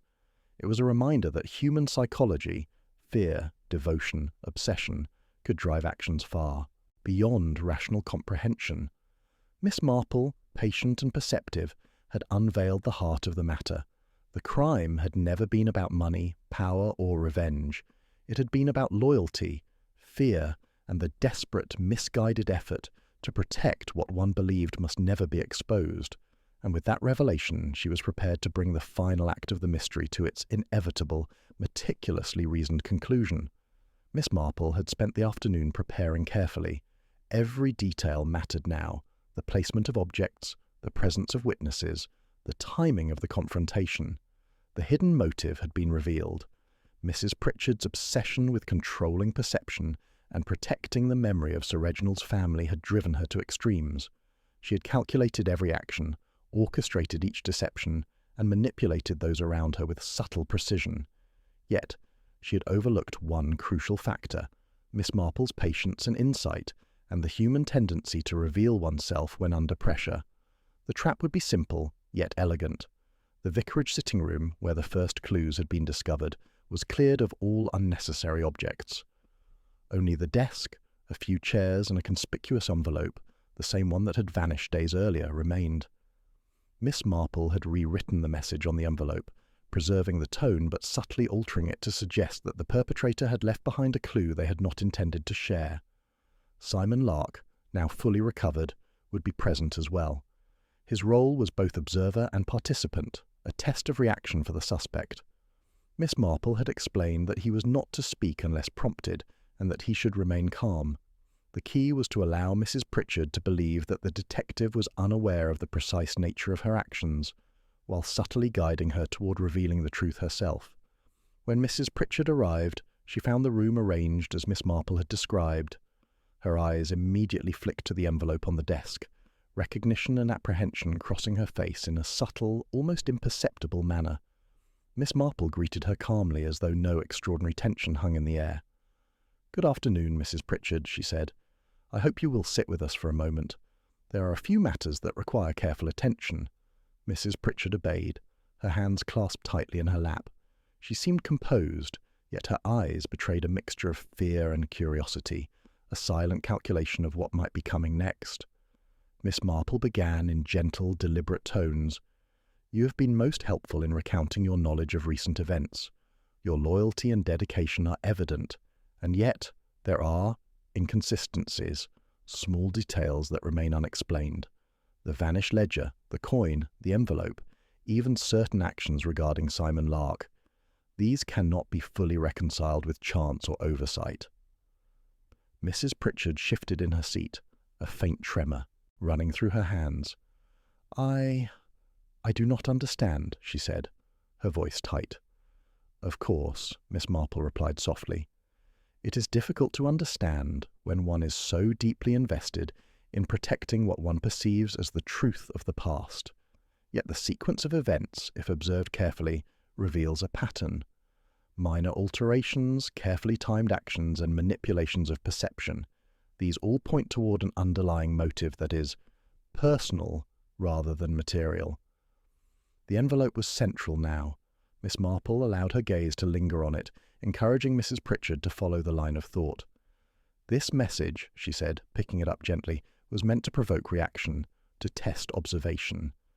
Yet it also serves another purpose, to reveal the hand behind the sequence of events." Mrs. Pritchard's breathing quickened, subtle shifts of body and gaze betraying her mounting anxiety. She attempted to speak, then faltered, a small gesture that confirmed what Miss Marple had suspected.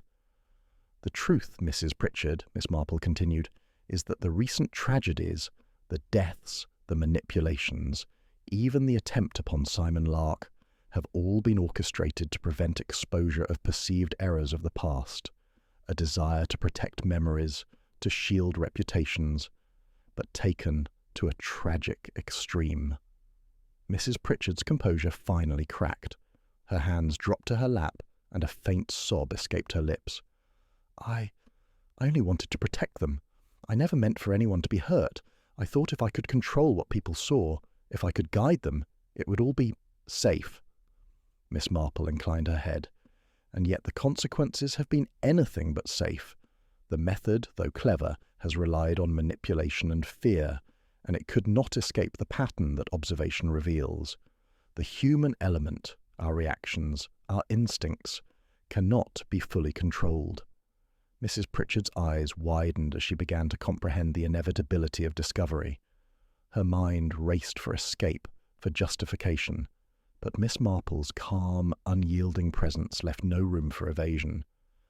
"You see," Miss Marple said, her voice steady and gentle, "even the most meticulous planner leaves traces. Micro-expressions, gestures, timing, all of these betray intent when observed carefully. You underestimated those who watched not just with their eyes, but with understanding." Mrs. Pritchard's hands shook visibly, and she leaned forward, as if seeking to grasp something just beyond reach. "You don't understand. I had to do it. They would have been destroyed otherwise." Miss Marple's gaze did not waver. "I understand, Mrs. Pritchard. I understand the devotion, the fear, the sense of obligation, and it is precisely that understanding which allows the truth to emerge without further tragedy.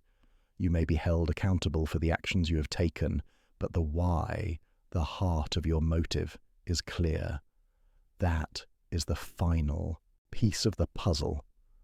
A tense silence fell over the room. Mrs. Pritchard's chest heaved as she processed the weight of her confession. She made no sudden move to flee, no violent gesture.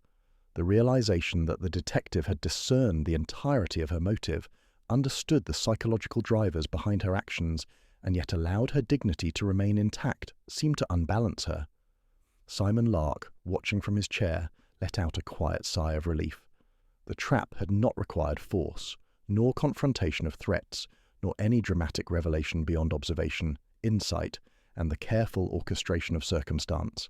The villain's psychology had been exposed, and with it the path to resolution was clear. Miss Marple finally rose, gently folding her hands. "The matter is now resolved, Mrs. Pritchard. The authorities will take the necessary steps, but the truth, as you have admitted, cannot be obscured any longer. What remains is not mere punishment, but understanding, and the hope that no further tragedies will follow from the actions that once seemed so necessary to you." The housekeeper nodded, her face pale, her composure replaced by quiet acceptance. She no longer resisted, no longer sought to manipulate. The weight of her own conscience, coupled with the detective's unerring insight, had rendered deception impossible. Miss Marple turned to Simon. "You have observed much, Simon, and your presence has been vital. But now the final chapter is at hand. The sequence of events, the manipulations, the vanished evidence, and the escalation, all have been accounted for, and the true motive, now revealed, allows us to close this chapter with clarity and dignity." The tension that had gripped the room for days began to dissolve, replaced by a sense of calm resolution.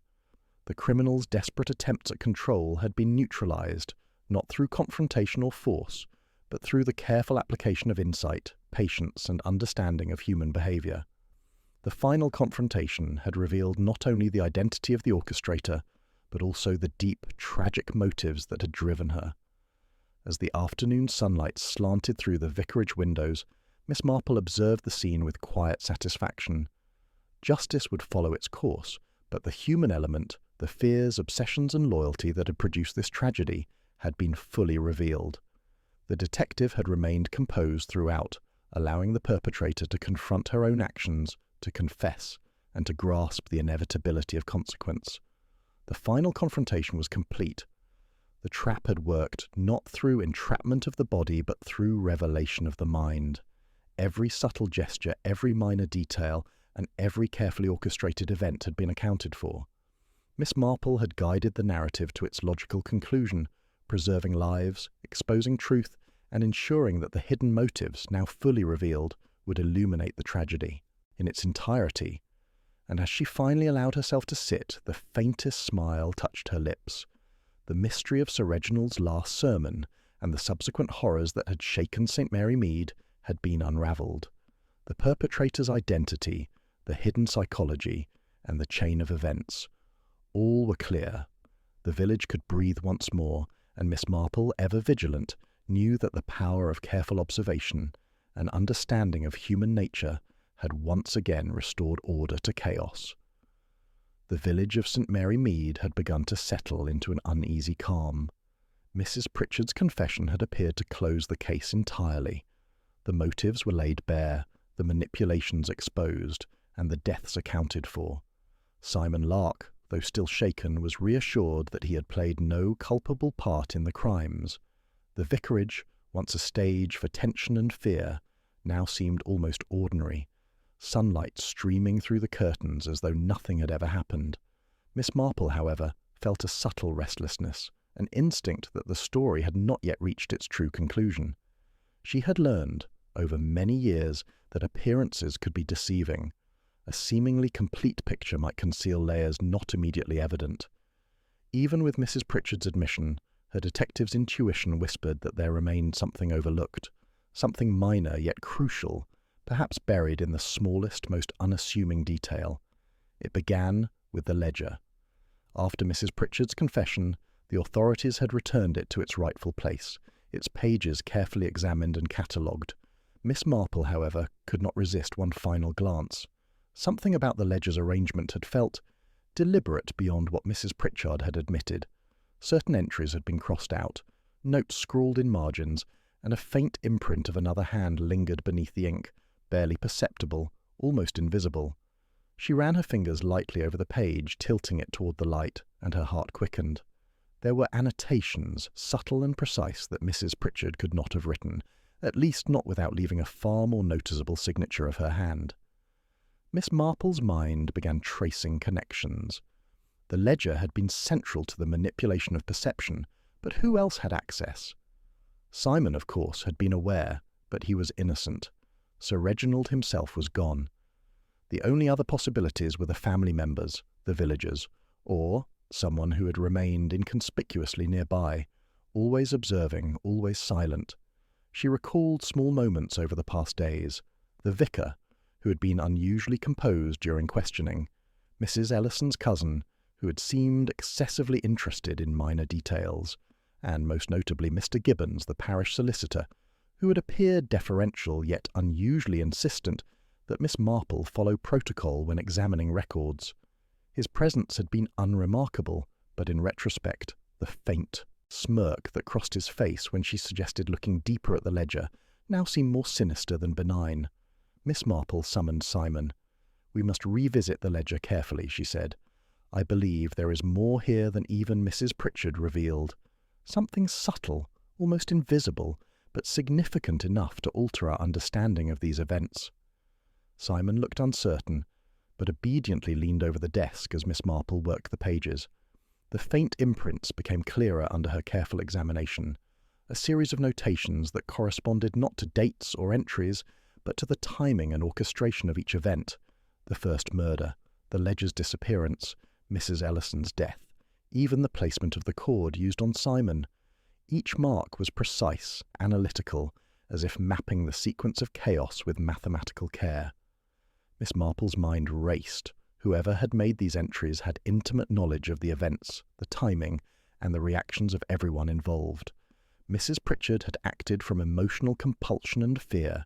This new hand acted with calculation and foresight. The ledger itself had become a silent witness, recording the blueprint of manipulation far beyond Mrs. Pritchard's psychological reach. Her thoughts returned to Mr. Gibbons. The solicitor had been trusted, seemingly harmless, and entirely overlooked. Yet his access to records, his familiarity with the villagers' secrets, and the faint traces of ink that could only have been added by someone with precision and understanding pointed directly to him. It was a revelation that shook Miss Marple, an unexpected mastermind who had allowed Mrs. Pritchard to act as the visible agent, while he orchestrated the events behind the scenes. The genius of the plan became clear. Mrs. Pritchard, driven by loyalty and fear, had been both instrument and shield. Mr. Gibbons had manipulated her subtle psychological tendencies, ensuring that the sequence of murders and misdirections unfolded exactly as he intended.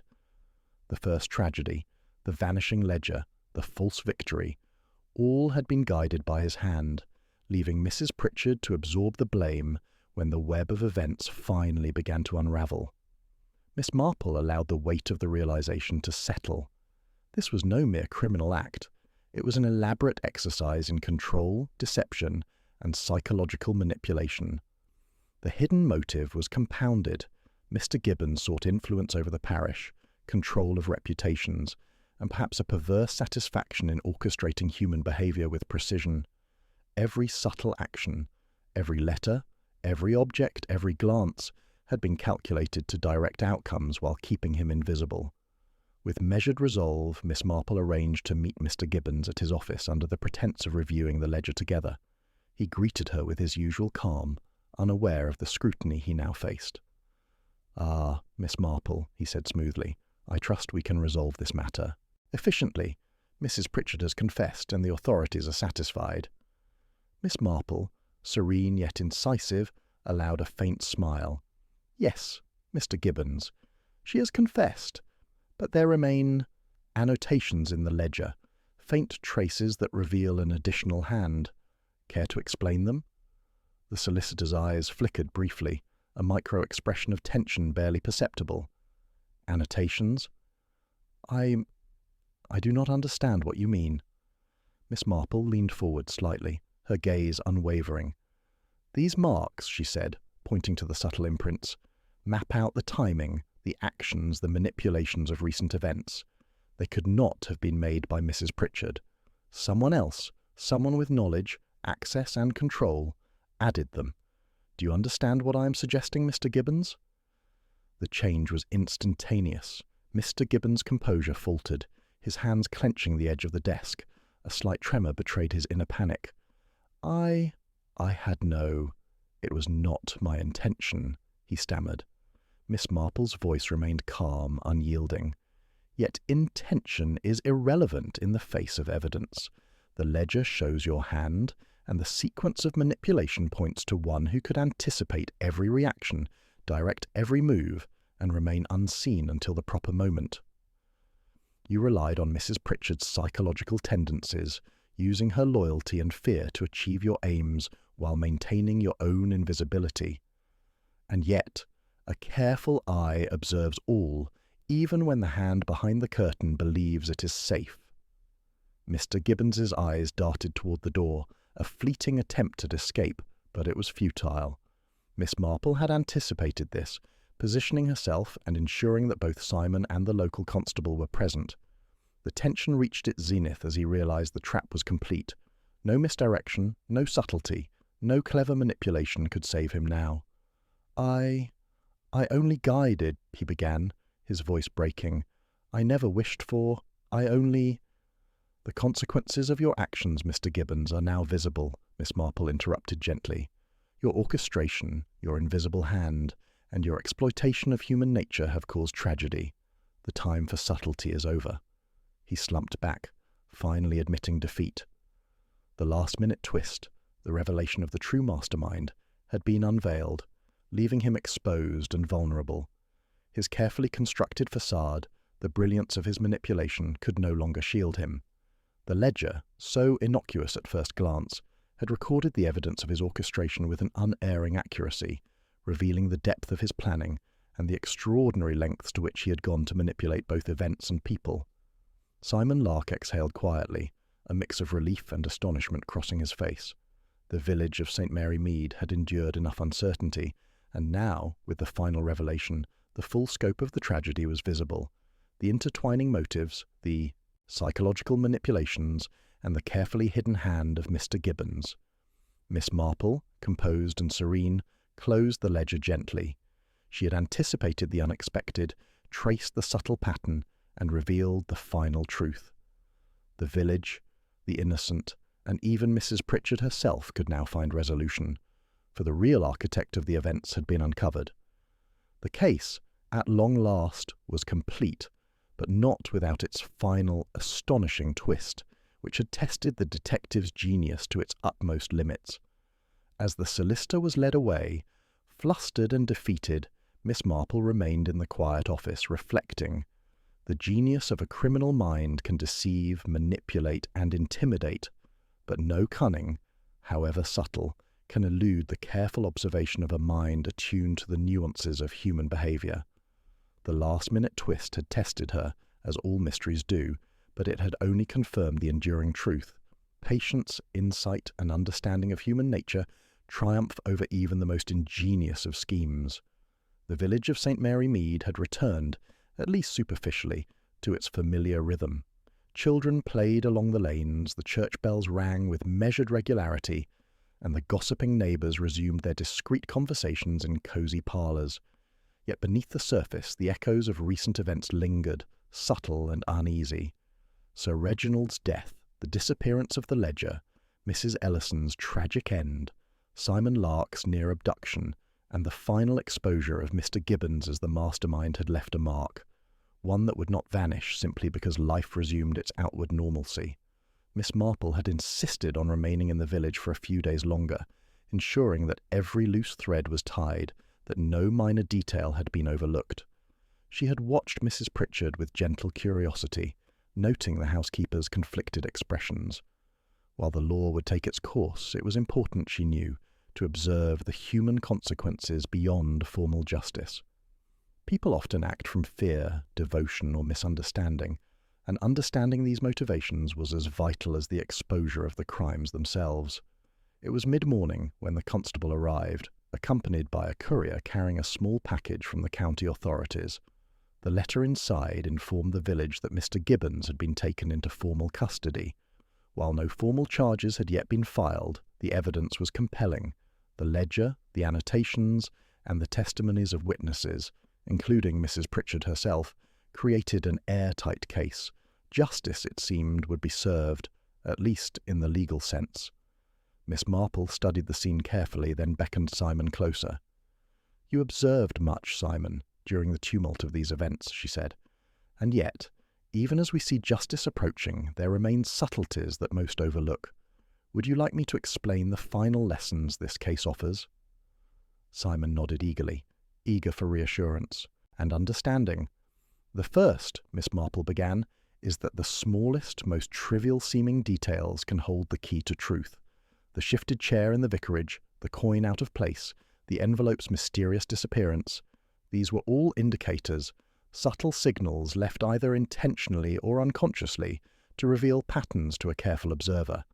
Most overlook them, thinking them insignificant, yet each was essential." Simon's brow furrowed. "So, all those little things mattered?"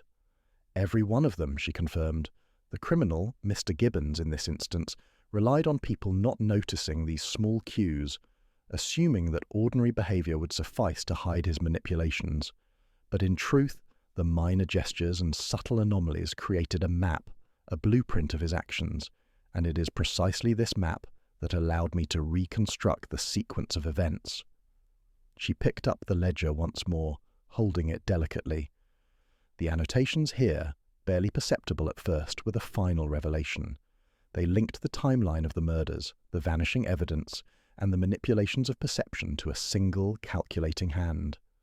Mrs. Pritchard acted from loyalty, fear, and devotion, emotions strong enough to manipulate her actions. But she could not, by herself, orchestrate the full sequence. That required foresight, timing, and access to knowledge beyond hers. Only a mind like Mr. Gibbons could have guided these events so carefully, all while remaining invisible to those around him. Simon's eyes widened. So, even after Mrs. Pritchard confessed, the real mastermind was still out there? Indeed, Miss Marple said, and this is why observation, patience, and careful reasoning are more powerful than force or accusation.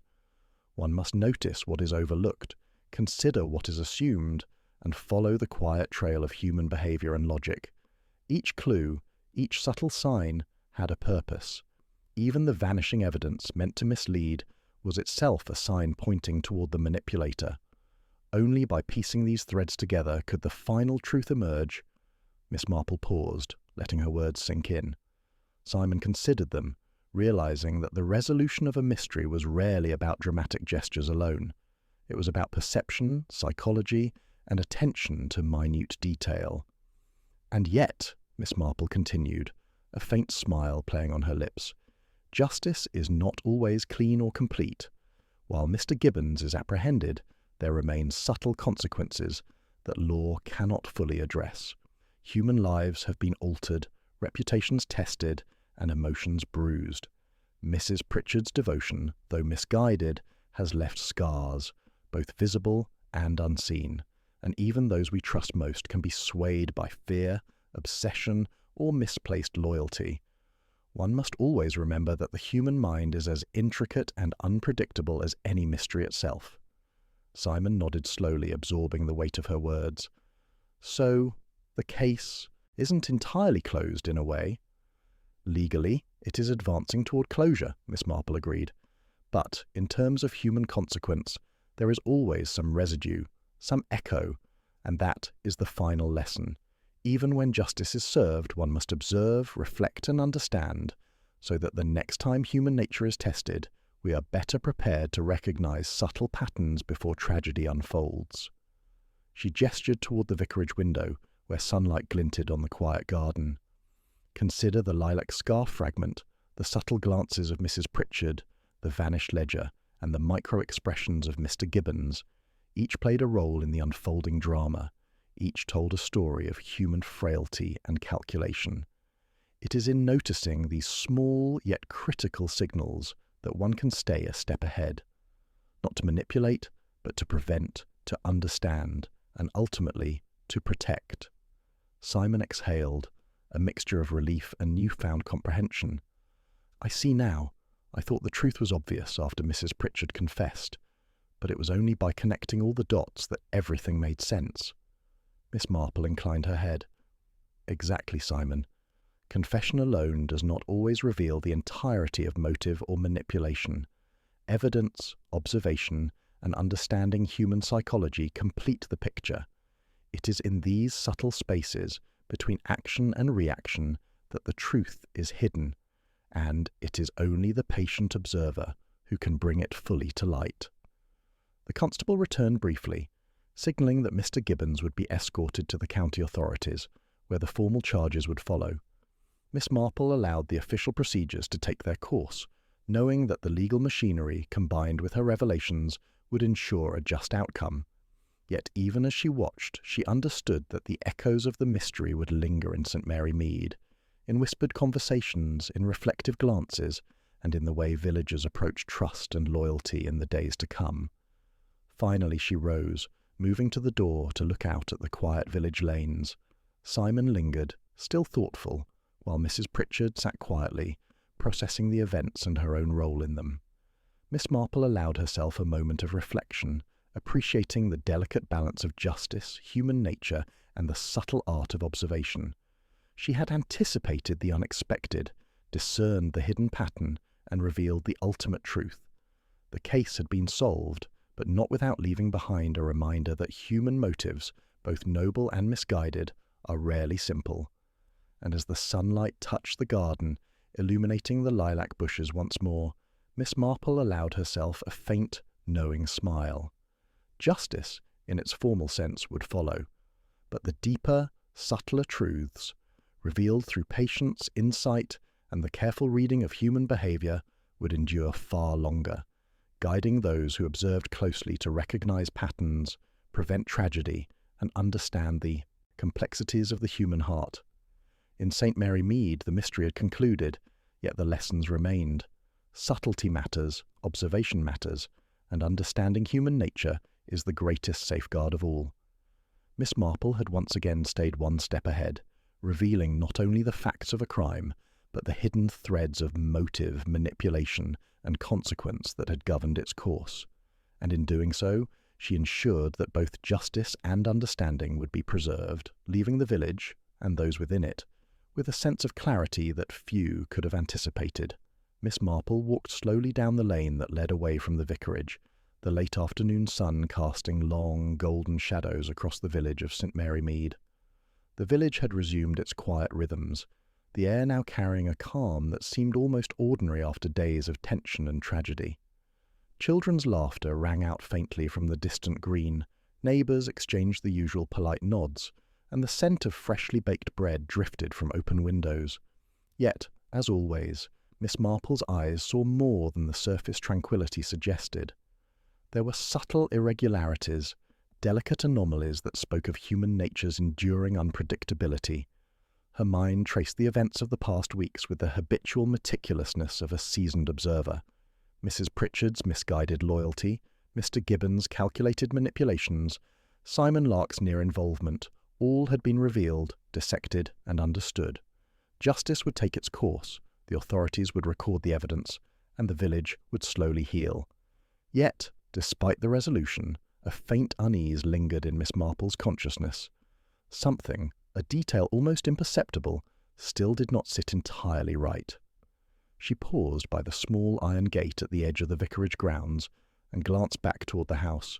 The garden, bathed in warm sunlight, seemed utterly peaceful, and yet her gaze was drawn to a subtle disturbance among the lilac bushes, a corner of fabric, slightly frayed and out of place. She crouched to examine it, recognizing it immediately as a fragment she had seen before, a scrap from a glove Simon had worn days prior during one of the investigative outings. But this scrap was slightly different, as if deliberately positioned for discovery. Her mind raced through the possibilities. Had someone moved it there recently? Was it an attempt to mislead, to communicate, or perhaps merely a leftover artifact from the chaos of the past week? The fact that it was out of place, so intentionally so, suggested intent. Whoever had done it wanted it noticed, or perhaps wanted to test the vigilance of any observer who might pass this way. Miss Marple's lips curved into a faint, knowing smile. The pattern of observation and subtle messaging, so familiar in her work, was alive once more. She rose and continued walking, her steps measured. The streets were quiet, but her attention was drawn to the small details that always mattered. The faint footprints in the dust, the careful arrangement of a shop display, the tilt of a fence post that had been slightly nudged. Each minor deviation was insignificant on its own, but collectively suggested that the village, serene as it appeared, was a stage where human motives still played out quietly, beyond the gaze of most. Miss Marple reflected on Mr. Gibbons and his remarkable manipulations. He had been meticulous, patient, and brilliant in his own way, yet even he had left threads of evidence that could be traced by someone perceptive enough to notice the minutiae. Justice had been served, yet the lingering details hinted at the limits of even the most careful orchestration. Human behavior, with all its unpredictability, could never be fully controlled. That unpredictability, the small, almost imperceptible cues, the tiny gestures, the unintended signals, was a constant reminder that mysteries never truly ended. As she approached the small bridge over the stream at the village's edge, Miss Marple paused again. Something caught her eye. A folded slip of paper tucked beneath a loose stone near the water's edge. She retrieved it carefully, smoothing the creases. The writing was neat, but the message cryptic, a series of initials, numbers, and a date months away. It did not correspond to any event she had tracked in the recent cases, nor did it relate to Mr. Gibbons' manipulations. Yet its presence, deliberate and secretive, suggested that the quiet village had other stories. waiting to emerge. Miss Marple tucked the slip into her coat pocket, her mind already analysing possibilities. Was this a message from someone connected to the previous events, a lingering associate of Mr. Gibbons perhaps, or a completely new player? She could not know yet, but her instinct told her that vigilance would be required. The case of Sir Reginald's last sermon had concluded, but the world was full of subtle signs and unseen motives, and those who failed to notice them risked being blindsided. Her footsteps carried her past the village green, where an elderly gardener paused to wave politely. Miss Marple returned the gesture, but did not allow her attention to waver. She noted a slight irregularity in the gardener's behaviour, the hesitant glance toward a particular corner of the hedge, the way his hands fidgeted with the pruning shears. It was nothing overt, but enough to plant a seed of curiosity. Patterns, she reflected, often emerged in the smallest actions. Even those who appeared most benign might harbour secrets, or at the very least glimpses of untold stories.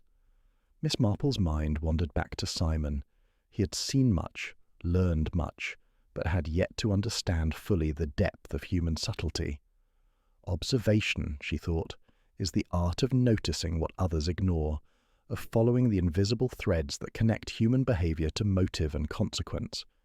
Even after a case seems solved, these threads continue to move, sometimes imperceptibly, guiding events toward their next unfolding.